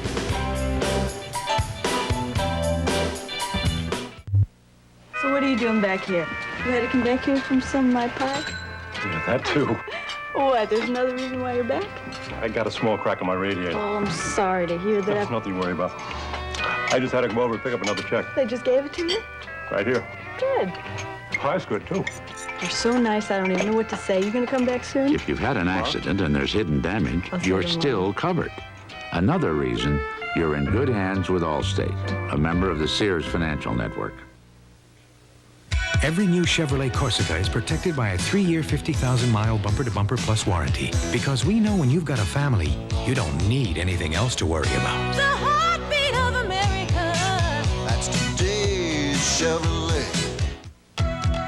Not only has the new fuel-injected Chevrolet Corsica LT helped bring down the cost of performance, it's also been designed to handle something many sports sedans can't. Your family. Don't miss Nostalgia Days in the Dome. August 16th is Colt 45's trading cards to the first 15,000 kids 14 and under, courtesy of the U.S. Forest Service. August 17th is Colt 45's Cap Night for the first 30,000 adults 21 and over, sponsored by Bud Light. Then August 19th is the Equitable Old Timers Game, followed by Orange Cap Day on the 20th for the first 15,000 kids. For tickets, call 526-1709. Let's raise the roof right off the dome. Party hardy with Hulk Hogan, the great sounds of Guy, and jokester Jonathan Prince on the Arsenio Hall Weekend Jam. Sunday night at 10 on Channel 20. 20 Vision and the Southwest Conference team up again this fall, starting with the Jack Pardee Show at 11:30, immediately followed by the Southwest Conference Game of the Week. Join us Saturdays, beginning in September, for all the action. Bottom of the 4th as Sheridan steps in. He flied to left his first time. He'll be followed by Manwaring and then Uribe. Milo Hamilton and Larry Durker with the middle of this one on 20 Vision. With the Jeff Montoni crew. A delightful and beautiful baseball day here. Big crowd. Top 2 teams in the West battling. And Roden facing Sheridan. Ball 1. Their hits belong to Thompson in the first. Nepper, a leadoff double in the third. He eventually came on to score the tying run. And Mitchell, a pop fly single lost in the sun by Yelding in the third. Sinking liner, he's got to play it on to first, and he does. So Yelding has certainly not embarrassed himself in the field this year. We heard that he had made the transition from outfield to infield with the problem that he'd been a little erratic, but we haven't seen that. He got soft hands and a strong arm. Manwaring will be the batter. Manwaring flied to right, his first time up. Moving on deck is Uribe. It's the Giant 4th at Candlestick. 1-1 tie. Astros have out hit him 4-3. Nobody's made an error. Strike to Manwaring. Boy, with the lopsided stats they have when he catches. Of course, you never know all the other circumstances. Maybe the pitching was great, or maybe they got a lot of clutch hitting or scored a lot of runs, but certainly they've got an overwhelming winning record when he's catching, but You could assume his defense is a little bit better than Kennedy's, but his hitting hasn't been as good. Here's the 1-1. Bouncer Yelding. Can he throw him out? No, because the throw is wild, and Manwaring will go to second base. There's the erratic throw. I'm not sure that he had time to set himself and throw. He didn't think he did, that's for sure. Well, Manwaring gets an extra base out of it.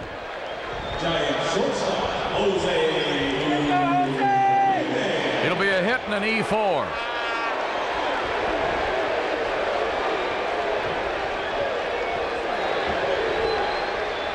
He's way out behind second. Throwing on the run and across his body. Well, you've got to battle the wind and also the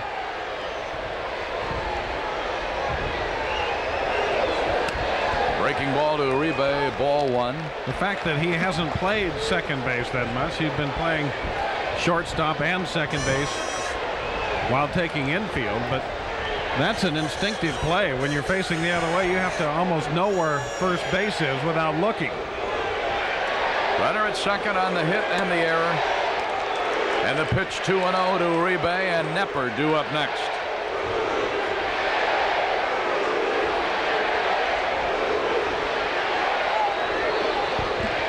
Roden trying to keep it where it is, a 1-1 tie. The hits are now even at 4.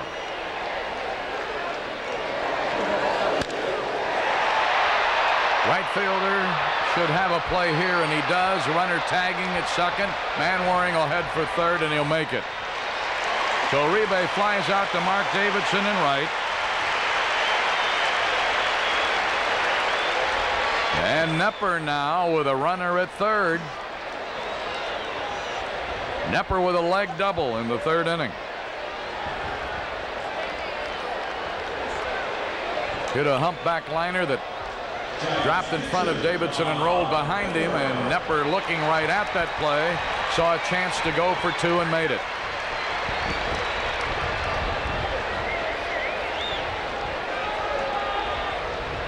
So Roden will prefer the full windup here with the runner at third.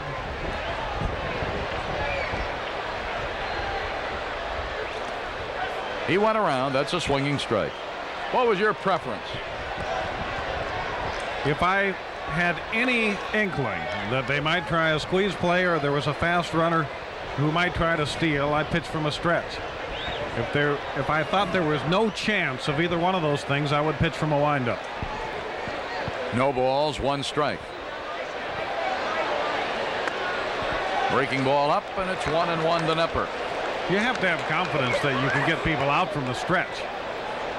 And so you pitch from that position just to take the worry off of your mind that anything's going to be up. A ball and a strike. Good smother of that one. Boy, Biggio, just like he did in the last inning, blocked some balls in the dirt and kept a go-ahead run from coming home. It's 2 balls and a strike to Nepper. Nepper was having a good year with the bat while he was still with the Astros. He had 7 hits, 1 homer, 3 RBIs. Hit the home run here. Hit it off Don Robinson. 2 balls and a strike. Roden just gives Manwaring a token look at third. Little pop foul coming back out of play. Halfway up to the mezzanine. And it's 2-2. Roden got a big strikeout on Matt Williams with runners at first and third in the third to retire them and keep it at a tie. Needs an out here with Manwaring at third, 2 down, and Butler, a pesky little leadoff hitter, on deck.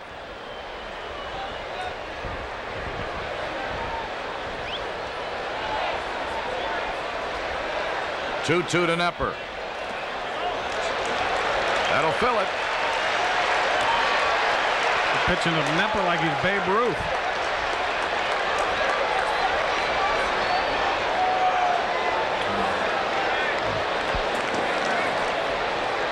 Three balls, 2 strikes.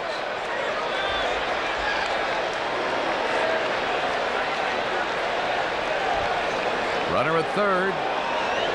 2 down, payoff. He walks Nepper.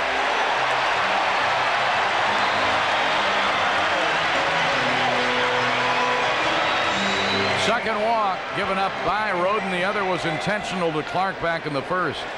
Art Howe not too thrilled with that.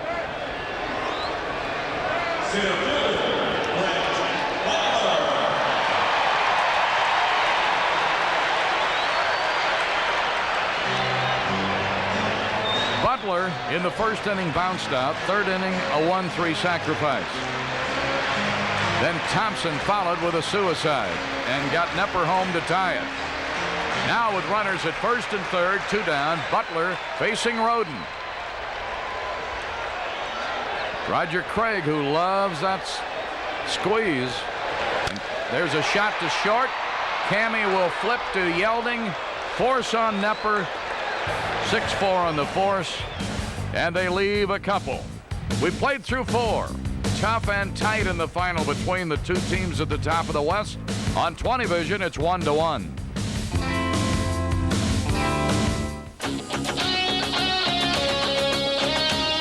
For reaching out, for reaching high, for pushing hard each time you try, for taking time, for taking pride, for showing what you got inside, for the smile that's part of you, for stepping in, for coming through this buzz for you, for standing tall and staying true, giving your all, for coming through this buzz for you. Coming through for you. Beechwood Age, for the taste so crisp, so clean, so refreshing. It's the king of beers. For coming through this buzz for you. This buzz for you. Let's raise the roof. We're never gonna stop. The Astros are the team. We give it all we got. So come on, everybody. Burn in the air. There is nothing like really being there. Let's raise the roof.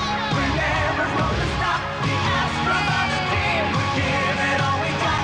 Come on, everybody. Let's bring the runners home. Let's raise the roof right off the dome. In a jam-packed Candlestick, we're ready to go to the 5th, and it's Goodies home run sweepstakes worth $900. And David Hooper of Conroe is our candidate at home. And Yelding will be leading it off, followed by Ramirez and then Biggio. So David Hooper in Conroe. Yelding flirted with long ball the last time, showed warning track power, flied out to Mitchell in left. There's the way it's happened so far on 20 Vision. And speaking of 20 Vision, we go to San Diego, and 20 Vision's right there with us, Wrangler. All 4 games, 3 night games, Monday, Tuesday, and Wednesday, and an afternoon affair on Thursday. Well, let's see what Nepper's done this year. He's given up 139 hits, including the 4 singles this afternoon. 12 of those hits have been home runs. Although he has had a tough year overall, he has not been hurt that much by the long ball.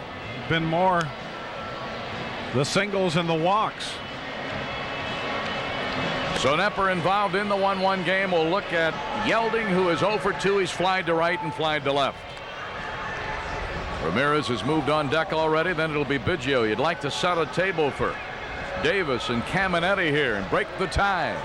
Give Roden something to work with.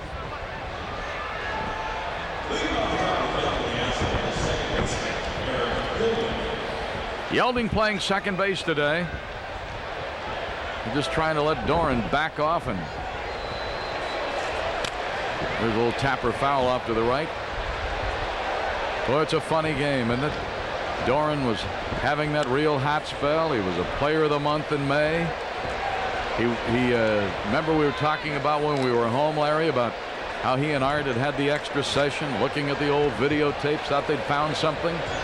Came out the very next day, first time up, got a hit and an RBI, hit a couple more balls well in the game, and it lasted only the 1 game. And that's a bat you sorely need. There's a high pop right side. Thompson and Clark, and the ball drops. So it happens to both sides here today. Doesn't happen to them very often, but it certainly did that time, and you can't say there was a lack of effort. Both of those infielders are excellent glove men, and both were battling as hard as they could. That's a lost in the sun single.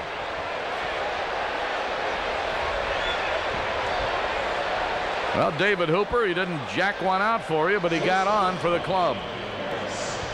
Armando Romero from Galveston is our goodies candidate now, with Ramirez stepping in. Rafi tattooed one about 30 feet over the left center field power alley sign on Friday night here. Throw over, not close. Yelding is always a threat to steal, but Manwaring really throws well.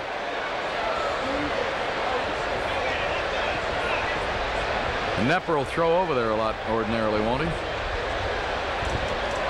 Didn't hear, and that's a strike to Ramirez. Rafi had a base hit in the first, walked in the third, and scored on a Glenn Davis single.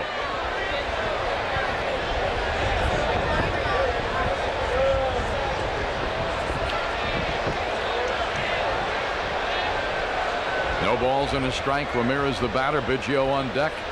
Yelding got a huge lead. Well, that's a full stride out on an AstroTurf. If it were pitch out, nothing doing.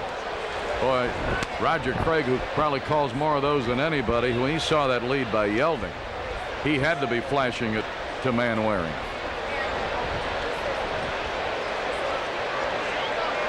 They might pitch out again with a 1-1 count.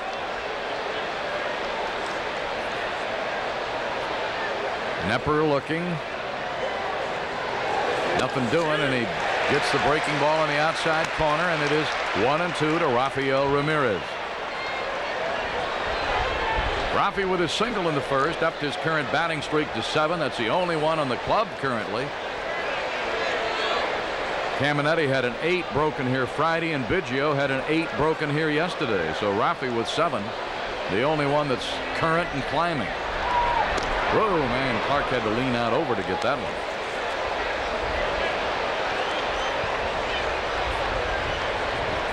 One ball and 2 strikes.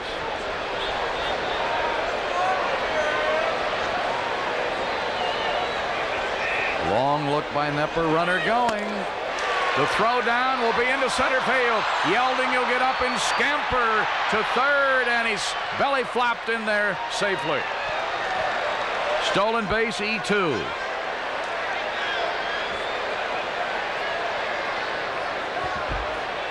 Fourth error of the year on Manwaring. So Ramirez strikes out, but the Astros move a runner 2 bases. And now have a chance to take the lead. I thought I said Manwaring threw well.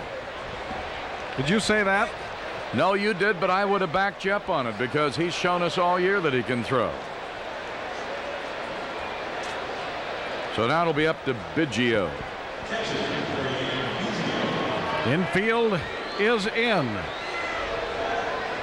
Well, if anybody would know how Nepper likes to work a hitter, it would be Biggio. He's caught him enough games this year. Our candidate now in the goodies inning, Kimber Miller. That's K-I-M-B-E-R, Kimber Miller from Huntsville, Texas. And here's a guy who's shown some surprising power in his first full year in the big leagues. Infield up tight. Yelding third. Biggio trying to get him home to reclaim the lead. Astros got a run in the third, but the Giants quickly tied it in the bottom of the third. Well, Matt Gilani is flashing some signs and now talking to Yelding. I wonder if the Astros would pull the bunt play. Biggio has shown he's a pretty good bunter. But made no offer there and takes a strike. Sometimes that's a deke, though.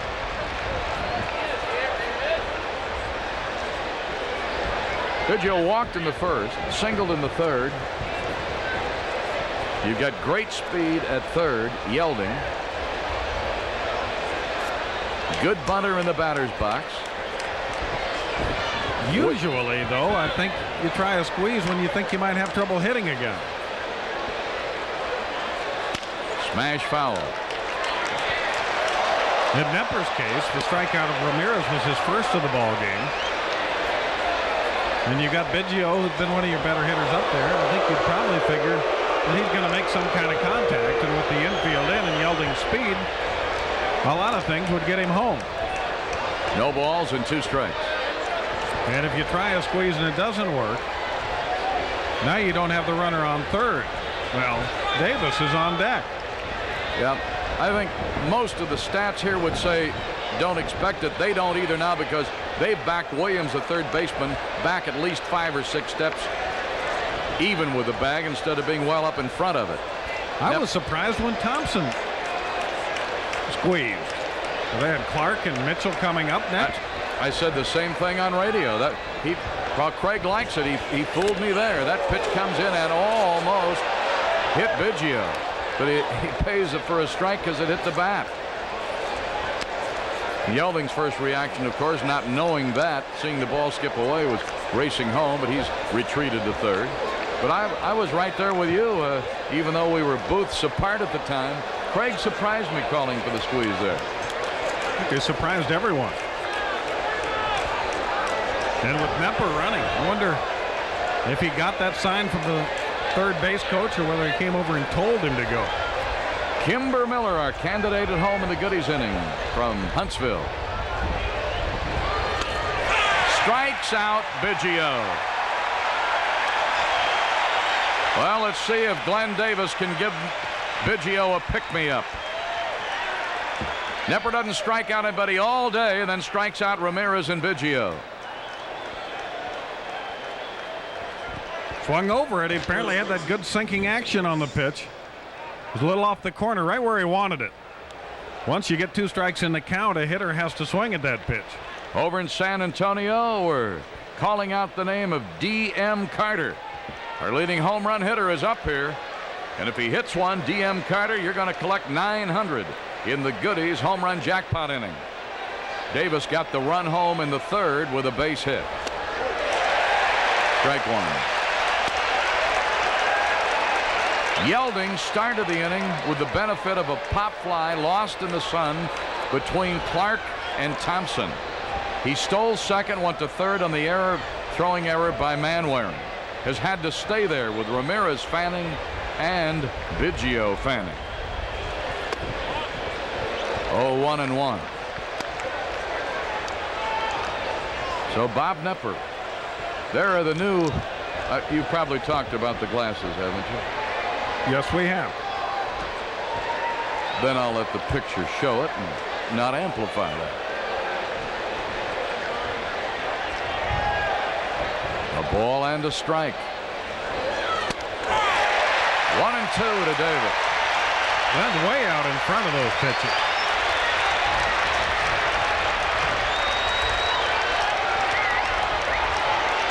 Well, this is what Art Howe warned against when we talked to him before the game.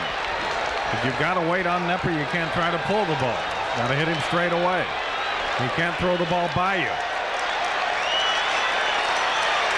1 ball and 2 strikes. Runner at third. Glenn Davis trying to get a go-ahead run home. Strike 3 called.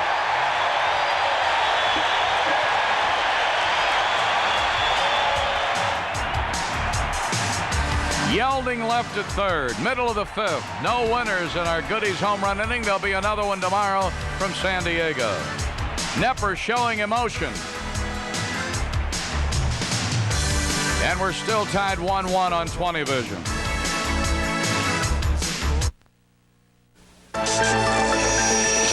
A deadly nuclear accident, a corporate cover-up, and a witness, a dedicated scientist who could blow the lid off. You've got radioactive waste on your hands and you're trying to deep six it. I want him dead. A man in harm's way. Stephen Collins and Bo Svensson wage war over the secrets of Choke Canyon. Thursday at 8 on Channel 20.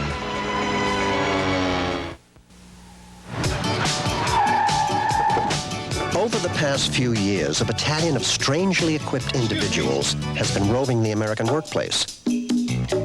testing the air for substances that shouldn't be there, things that might make people sick, and insurance premiums skyrocket. Now, some find Aetna's approach a little unexpected. Sorry, excuse me? But when was the last time your insurance company did anything more surprising than mail you a bill? Eagle has gone mad. Gene Peterson here to tell you about Eagle's Summer Madness Sale. The heat's made us slash prices on every suit and sport coat in our huge inventory. Wool blend suits incredible at $88. Our top-of-the-line famous label suits priced at $199.90, none higher. Thousands of dress shirts and ties half off and more, including 100% cotton pinpoint Oxford shirts, $19. Say no to high menswear prices. Save during Eagle's Summer Madness Sale.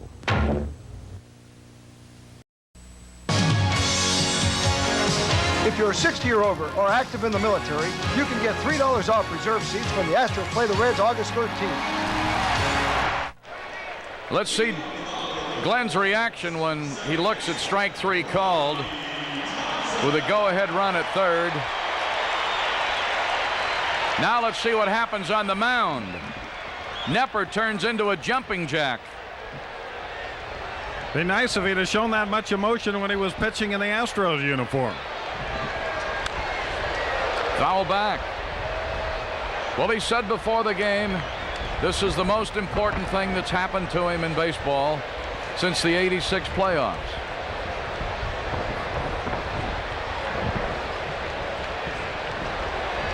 This is Thompson. He's singled, stolen a base, suicide squeeze successful to get their run home. A ball and a strike to him here as Roden works in a 1-1 game.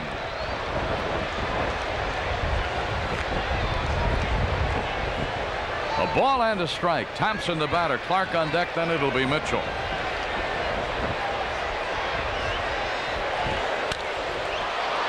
Popped into shallow center. Ramirez out. Yelding out. Young's play to make. Young gets it. The ball hit that high into the air, and the crowd is anticipating that it might be dropped, and I don't blame them. That's the same thing everyone's thinking. This place is Adventureland today.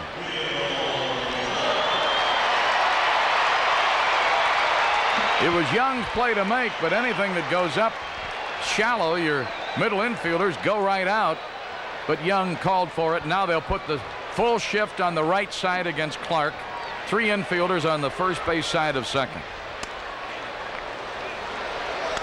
There they are.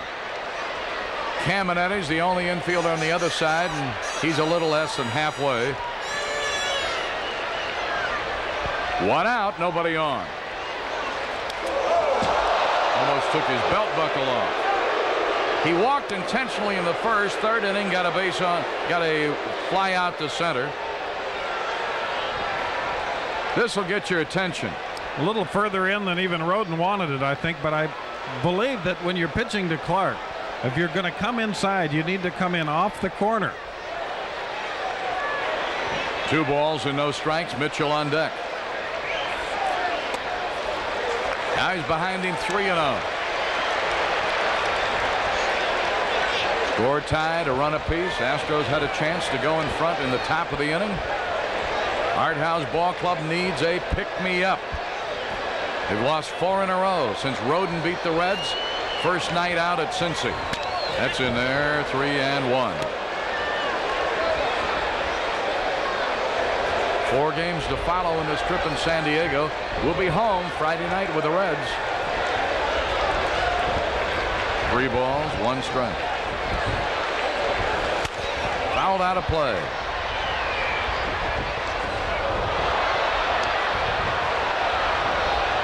There's the brain trust. Man in the dark glasses, Les Moss. Matt Galante leading forward. Speaking of coaches, Phil Garner not with us today. Some of you tuning in late. He's in the hospital. Went there about 6 o'clock this morning. He knew what was wrong. He's had a couple of kidney stone attacks. Now he's had another one. Hoping that he'll be able to join us tomorrow in San Diego. They're going to keep him overnight here in the hospital. So we're trying to win one for the scrapper. 3-2. Foul down the left side.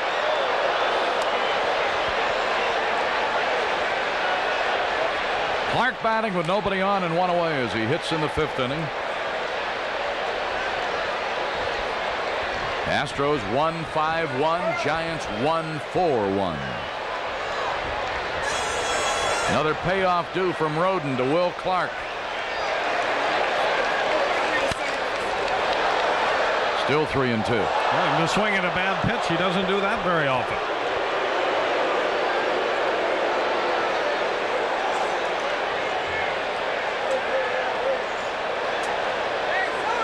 Of course, Clark said that when the shift is on, he looks for the ball inside. The shift is on, but Roden's pitching him away. And the only man playing him over that way is the left fielder Hatcher. Everybody else is way around to the right field line. 3-2. Another foul out of play.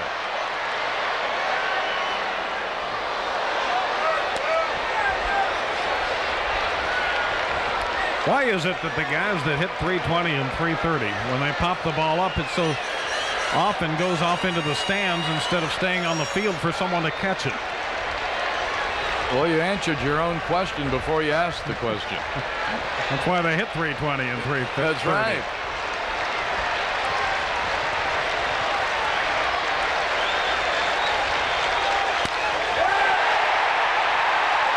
This game is untied.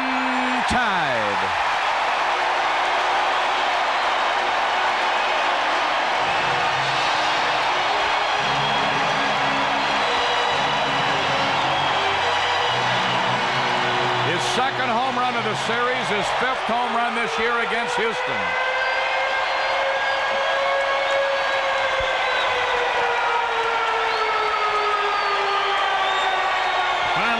Threw him a pitch that he could pull into that shift, and once again he pulled it over the shift.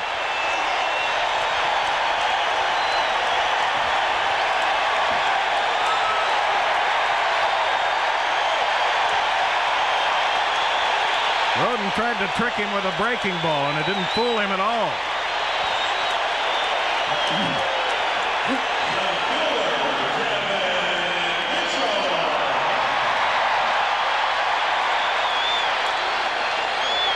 Clark hadn't been in the big leagues 5 years yet, and that's his 20th home run against Houston. He now has 18 homers and 80 runs batted in.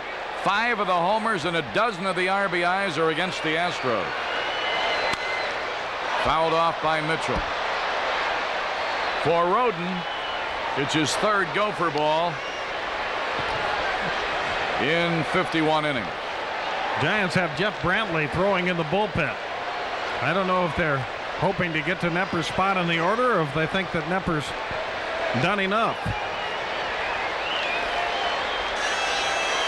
Mitchell's lined to first and single today. Will Clark lived up to the billing and thrilled the big crowd at the stick, asking for an appeal, no swing, says first base umpire Joe West. 2 balls and a strike to Mitchell. Matt Williams on deck. Clark just kept fouling them off. Then slugged one out of here, and it's 2-1 San Francisco.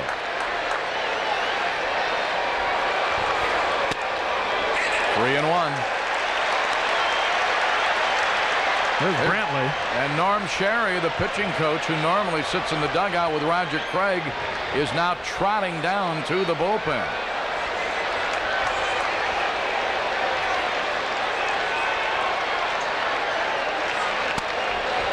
He walks Mitchell. 3rd walk for Roden. Now they have to look at Matt Williams, who's bounced out and struck out. And Les Moss going to come out. Roden got the first man, Thompson, to fly out to shallow center.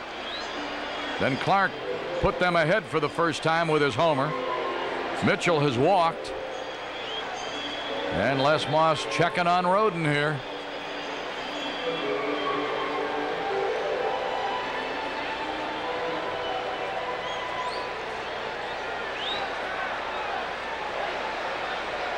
The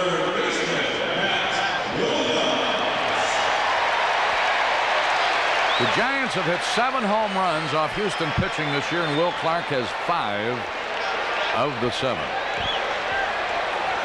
Maldonado 1, Butler 1 to reach the 7 total.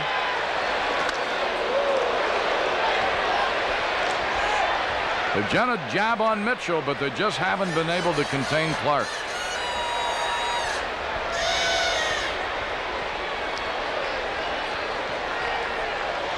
This is our 12th game of the year with San Francisco. Clark now has 15 hits in 37 at-bats.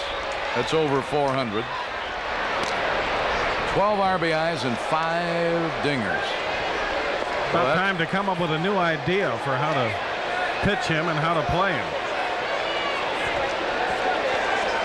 And the guy who has more homers and RBIs than him against the league, Mitchell, they've limited him to 7 hits in 37 at-bats. Runner going, throw down, will nail him. Good quick tag by Yelding. And not a bad throw by Biggio. We're going to get another look. It's like it must have been a hit and run, but there's no way you're going to hit that pitch.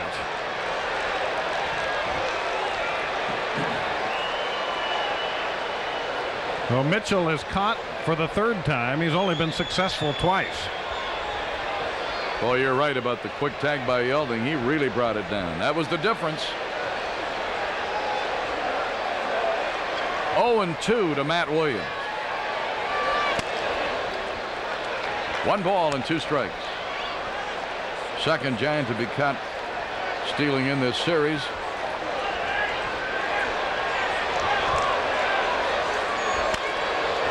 What in the heck was that? That was a very, very, very slow curve. Is that with an olive or an onion?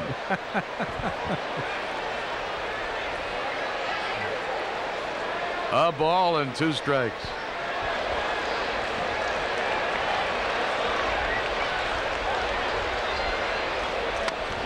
Boy, that didn't miss by much.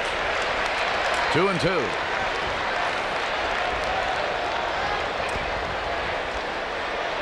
We go to San Diego right after the game, and they're tied with the Dodgers at L.A. 1-1 in the bottom of the 6th.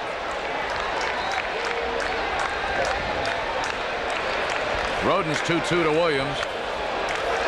He had him 0-2. Tried outside twice and missed, and a breaking ball in the dirt. He's now filled it. Sheridan would be next.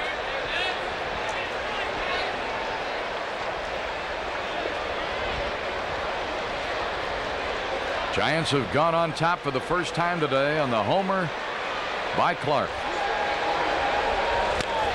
Fouling it off, holding it at 3-2.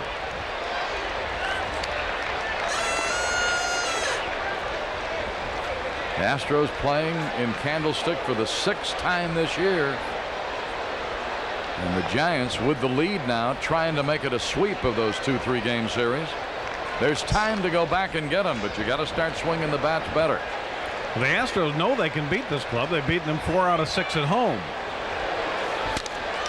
Look at a nice pick by Rodin. Kept that ball from going up the middle, throws him out. Side retired, but they get a run on a long home run to right center by Clark. And at the end of 5 on 20 vision, 2-1 San Francisco. The lights on these cars are running on battery power alone. And in the end, only one, the car with the new Die Hard battery, our most powerful ever, is able to start. Great low prices every day, Die Hard power. That's your money's worth and a whole lot more.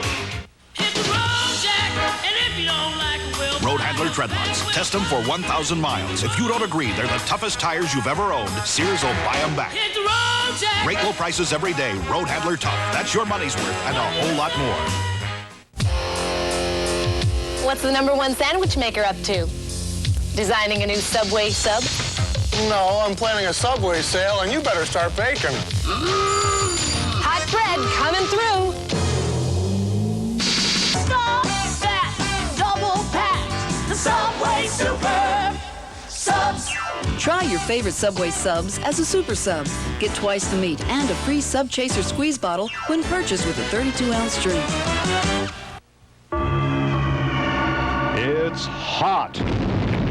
It's summer cash from your Chevy First Team dealers. $500 cash or free automatic on full-size pickups. $750 cash on S10 pickups. $750 on S10 Blazers. $500 on vans and Astro vans. Practically every truck Chevy makes now comes with a factory rebate in cash direct to you from Chevrolet. Or get 2.9% financing for 2 years. Summer cash from Chevy. It's now, and it's for you at your Chevy First Team dealers.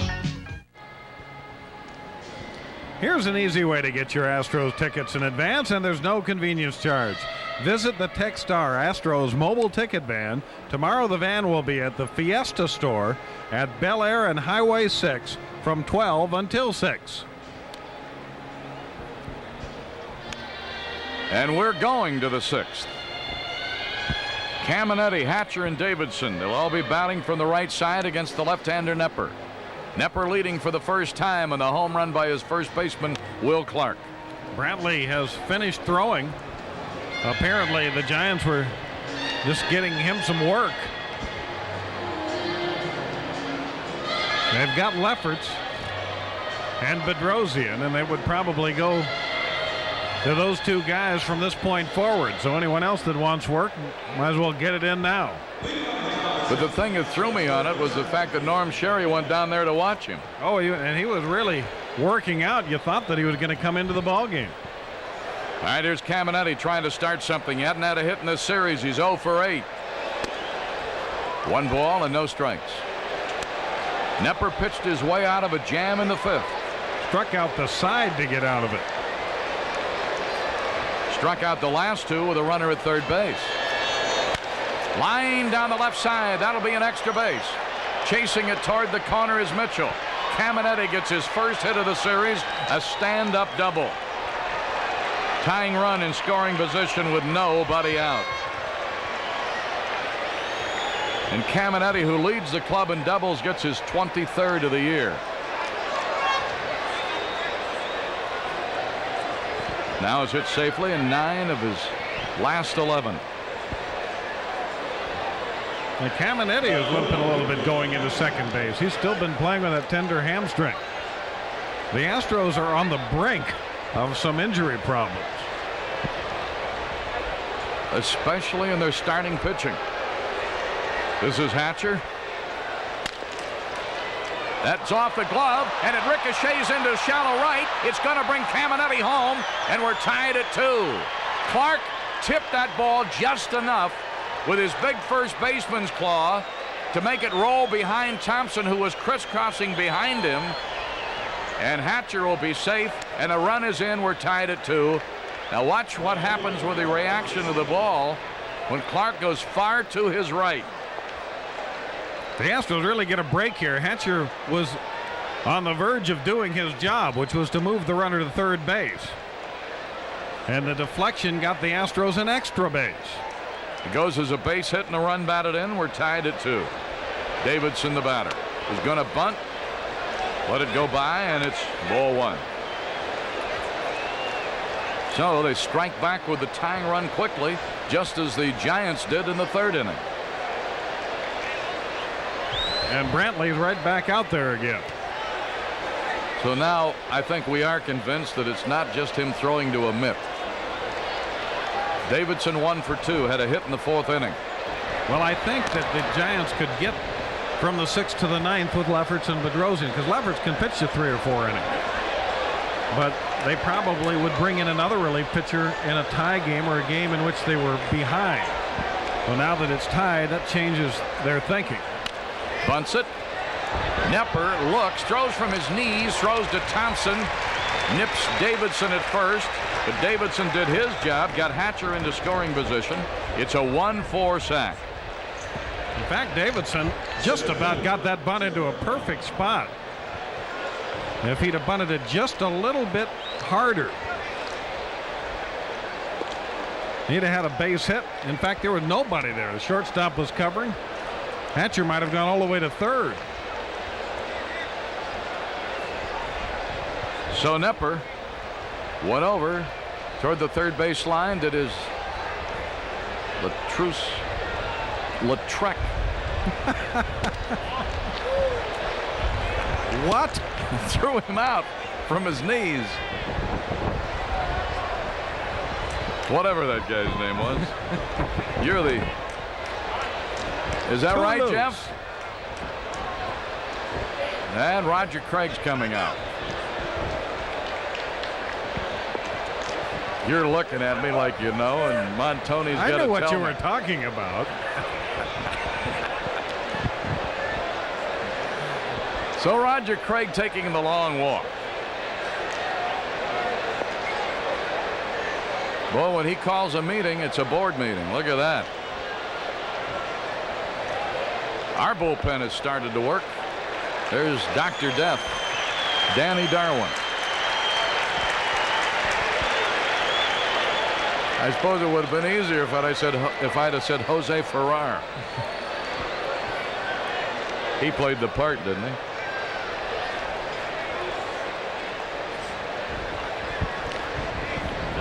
We don't know. Yes, he did. 1 ball and no strikes. Young, the batter. Hatcher, good speed at second, 1 out. Strike to the G-man. He's 0 for 2 today. Flied out twice to right field. Roden, good hitting pitcher on deck. So there's the Hatch carrying the hopes of coming home and getting the lead back. Both bullpens are busy. 6th inning. 2-2 tie. Sinker dropping low. 2-1 now to Gerald Young. Hatcher doing a jitterbug out there, trying to shake Nepper up.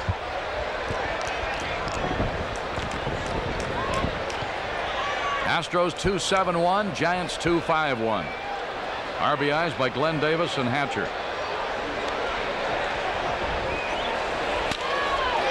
Look at that play by Williams. Now he's got Hatcher caught and going to run him back, and Thompson will tag him out.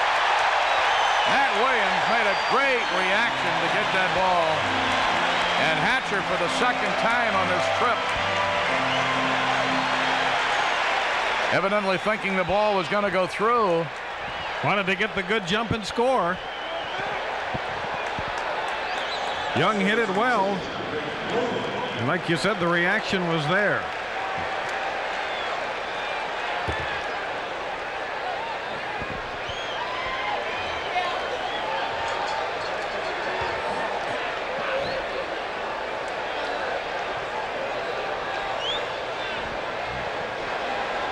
So it'll be 5-4, and Young's at first and a fielder's choice. They work on him. Roden's the batter. He's 0 for 2. Bounced out twice, once to short and once to second. So the tying run is no longer in scoring position. Young, fast man, first base. Pitch out, nothing doing. The Astros might let Young run in this situation, and Roger Craig certainly thought so. And the reason being that they've got Darwin warming up, probably ready. Normally, you wouldn't want to run and then have to have your pitcher lead off the next inning if you get caught. But they might pinch hit anyway. Young going. Fly ball left field. Mitchell's there. Side retired, and the Astros have to settle for the 1 run that tied it. 1 run on 2 hits. Hatcher getting Caminetti home. 1 man left. Middle of the 6th inning on 20 Vision from Candlestick. 2-2. McDonald's goes bananas, and you will too, over our delicious new Sunday splits for just 99 cents, man. We split a luscious banana and put a cool and creamy sundae on top. Then ladle on your choice of hot fudge, hot caramel, or strawberry flavored toppings, and crown it with whipped cream, chopped nuts, and a juicy cherry.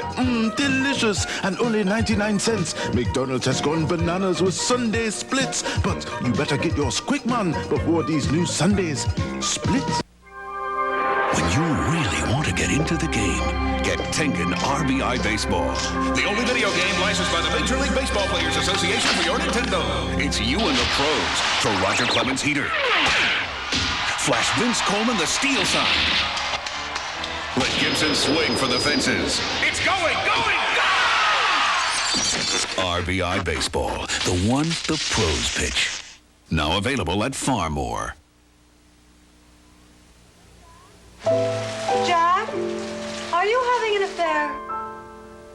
A what? Are you having an affair? Not this week. Then what's with the new attitude? You think you're 16? 18. What is it? It's you. I'm serious. So am I. New Thrive makes thinning hair look thicker and fuller. But it's not just what it does for your hair. How serious? It's what it does for your head. August 20th, the first 15,000 kids 14 and under at the Astros Cubs game get an orange Astros cap. For tickets, call 526-1709. Hey fans, how about a picnic in the park? The Astros now offer boxed lunches when you bring a group of 30 or more to the Astrodome. Make a day of it with exciting baseball, great food, and big league fun. For information, call 799-9567. Got some group discount dates coming up, too. Call that number and you can find out all about it. All right, here we go to the bottom of the sixth. Milo Hamilton and Larry Dierker on 20 Vision from Candlestick. 2-2 ball game. Sheridan's 0 for 2 today, leading off in the sixth against Roden. On deck hitter is Manwaring, and then it'll be Uribe. Sheridan's 3 for 8 in the series. 1 ball and no strikes.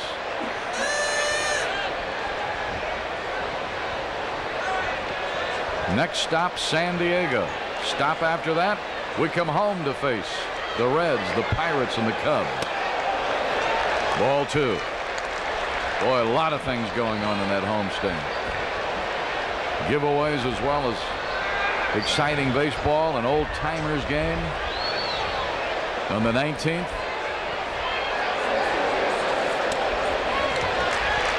Three balls and no strikes. Old-time Astros and Colt 45s and Cubs. That'll be the 19th. That old-timers game will be at 6 o'clock, by the way. He walks him on 4 pitches. 4 walks for Roden.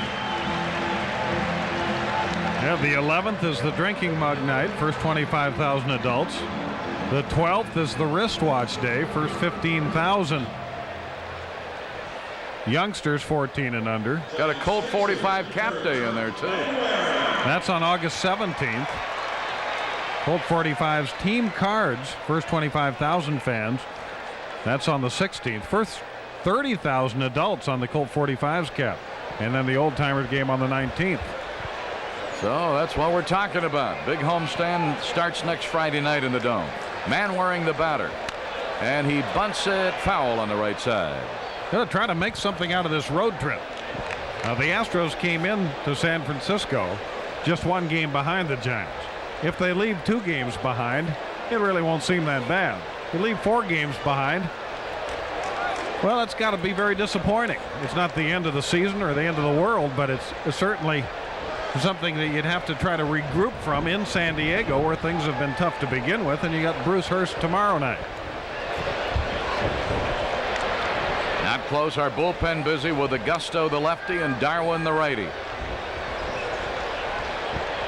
Also, San Diego were to win their game today, then they're going to start getting ideas. Bunting it foul again.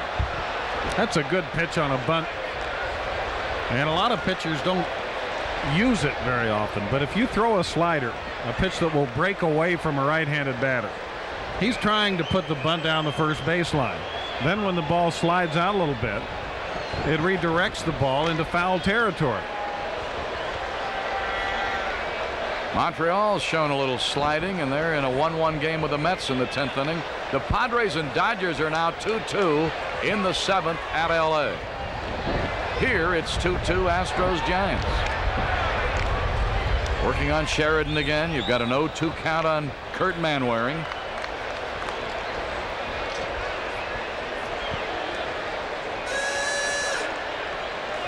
Art Howe hoping his ball club can break out of it here today. There's a bunt on the 0-2, and Roden looked, realized he didn't have a play at second, and Manwaring, after fouling off a couple, puts it down on an 0-2.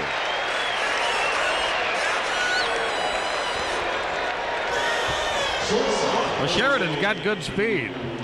Tried to throw him that slider again, but he got it up and right down the middle of the plate. So it doesn't take a great bunt to get a guy like Sheridan over.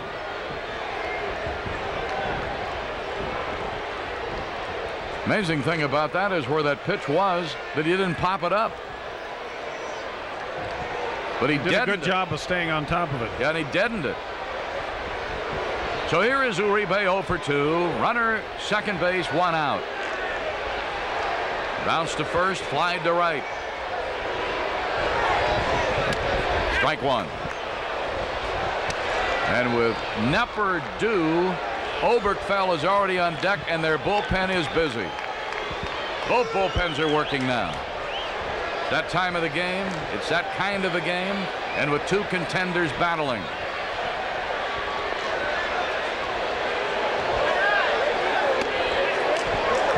Roden wanted the call on the breaking pitch, didn't get it. 1 ball, 1 strike.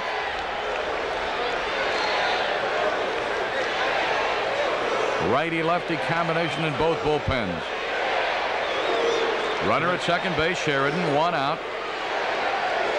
Uribe the batter, and Oberkfell, who has been a tough out for Astro pitchers, is on deck. 2 balls and a strike.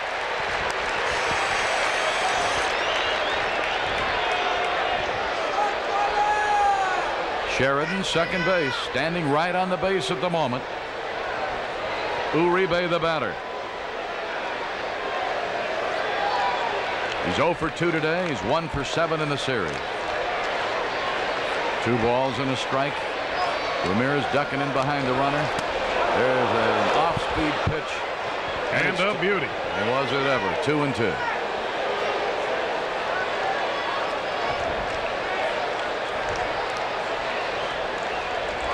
They fooled, and then one hand comes off the bat. Oberkfell on deck.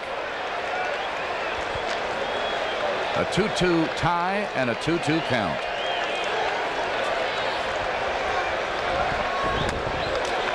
Three and 2.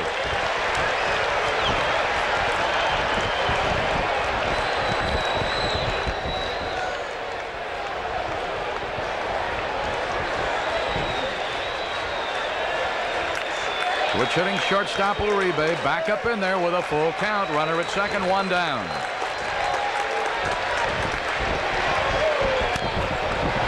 Popped it on the right side. Now Yelding's looking. Is he going to be able to catch it? Oh my goodness. This is one of those days, folks. It almost looked like a decoy. Like Yelding was going to pretend that he couldn't see it and maybe try to catch Sheridan off the bag. They had to use their gloves. See Glenn Davis going over. He's shielding his eyes with his big first baseman's claw.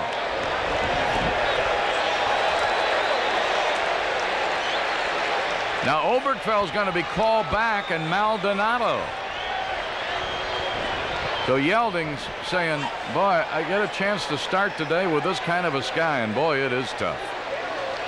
You'd like a little fleecy cloud or two up there on a kind of a day, but boy, there isn't one in sight.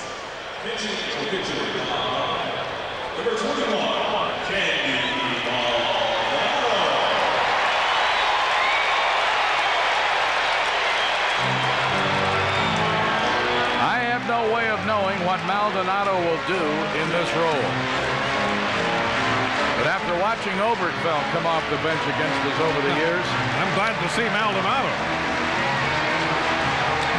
But it may be that they want to save Oberkfell. At any rate, we're going to see Maldonado. Maybe they were concerned that the Astros might walk Oberkfell and they would lose him as a potential pinch hitter.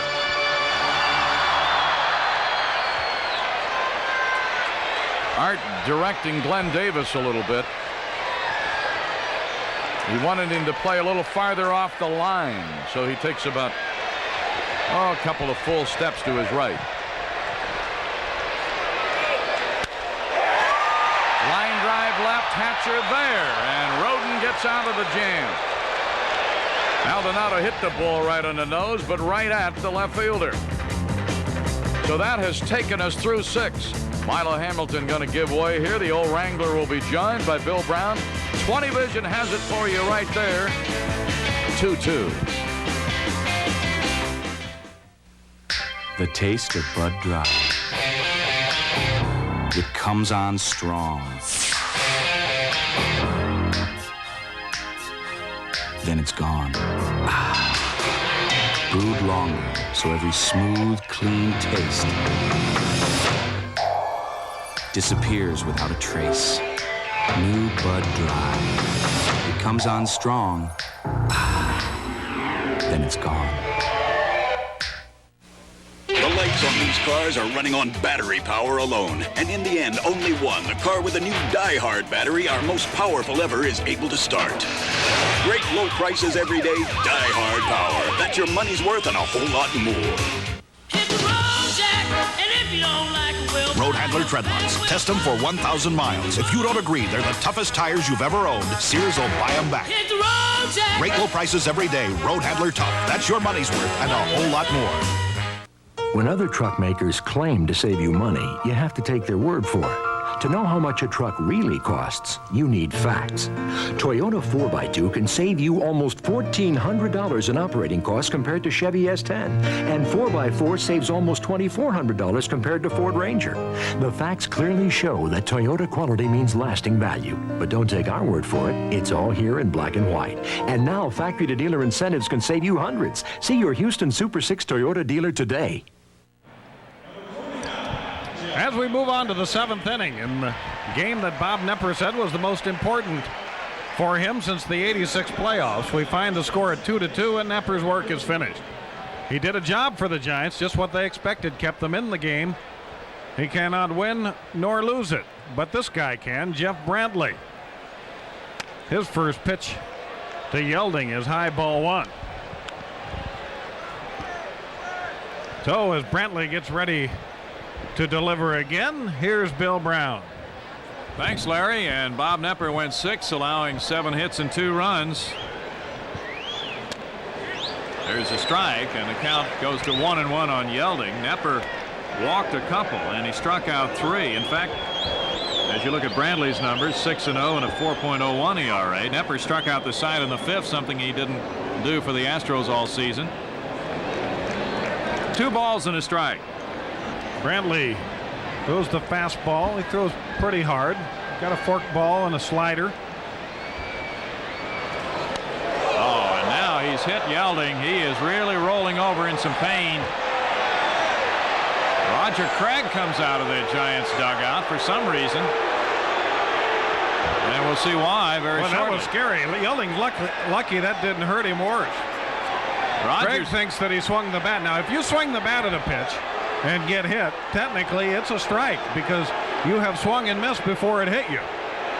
And that's what Craig is claiming. Yeah, Roger trying to say that he bunted at the ball and therefore it should be a strike and not a hit batsman. But Yelding is now talking with Dave Lavoisier and indicating he's all right to stay in. Bring the shoulder. He was starting to bunt, but it looked like he realized when it started coming at him that he was going to pull the bat back. I don't think you could call that a swing. No, you're right. He took the right hand off the bat and was pulling it back. In fact, had let go of it. So it would appear to be a very accurate call by John McSherry. Brantley opens by hitting Yelding. We'll see now if Yelding tries to create a little pain for the Giants pitcher by stealing a base. I bet you they pitch out. Rafael Ramirez was taking a lot of pitches last time he was up and Yelding was on. Eric finally stole a base and then popped up and went to third on the throwing error into center by the catcher Kurt Manwaring. Ramirez has a hit and a walk as well as the strikeout.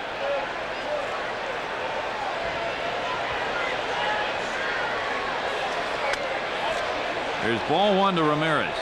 Brantley has basically been the guy that has benefited by some late Giant uprisings, much as Danny Darwin has for the Astros with that 6-0 record.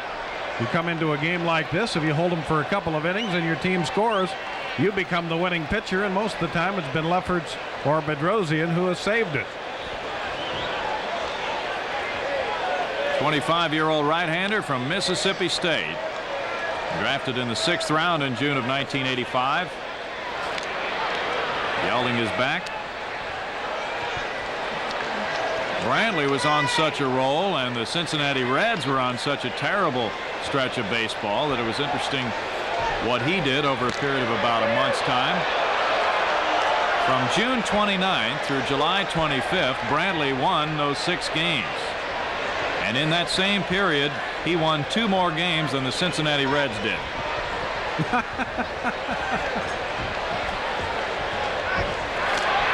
Trying to pick Yelding off. That one wasn't as close. The fans think they've got a better view of it than Joe West. And it looked like Yelding was going. He was leaning the wrong way.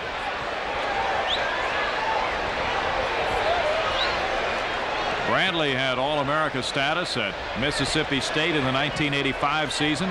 But he was not on the roster when spring training began, so his stock has soared.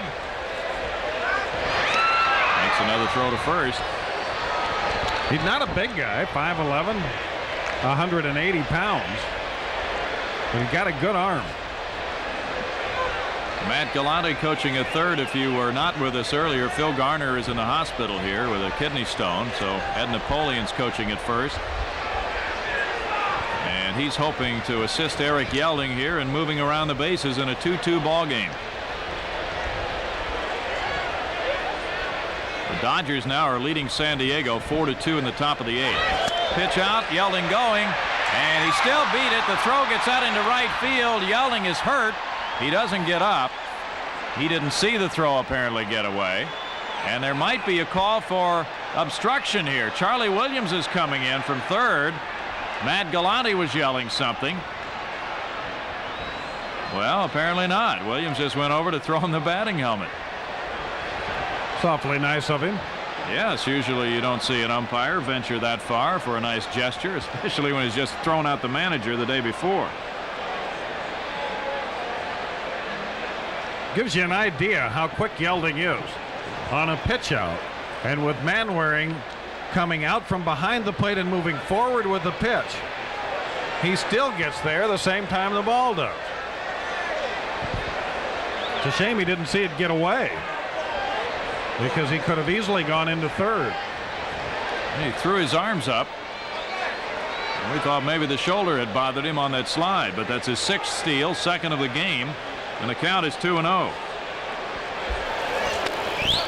Ramirez didn't have to bunt at it. It's ball 3.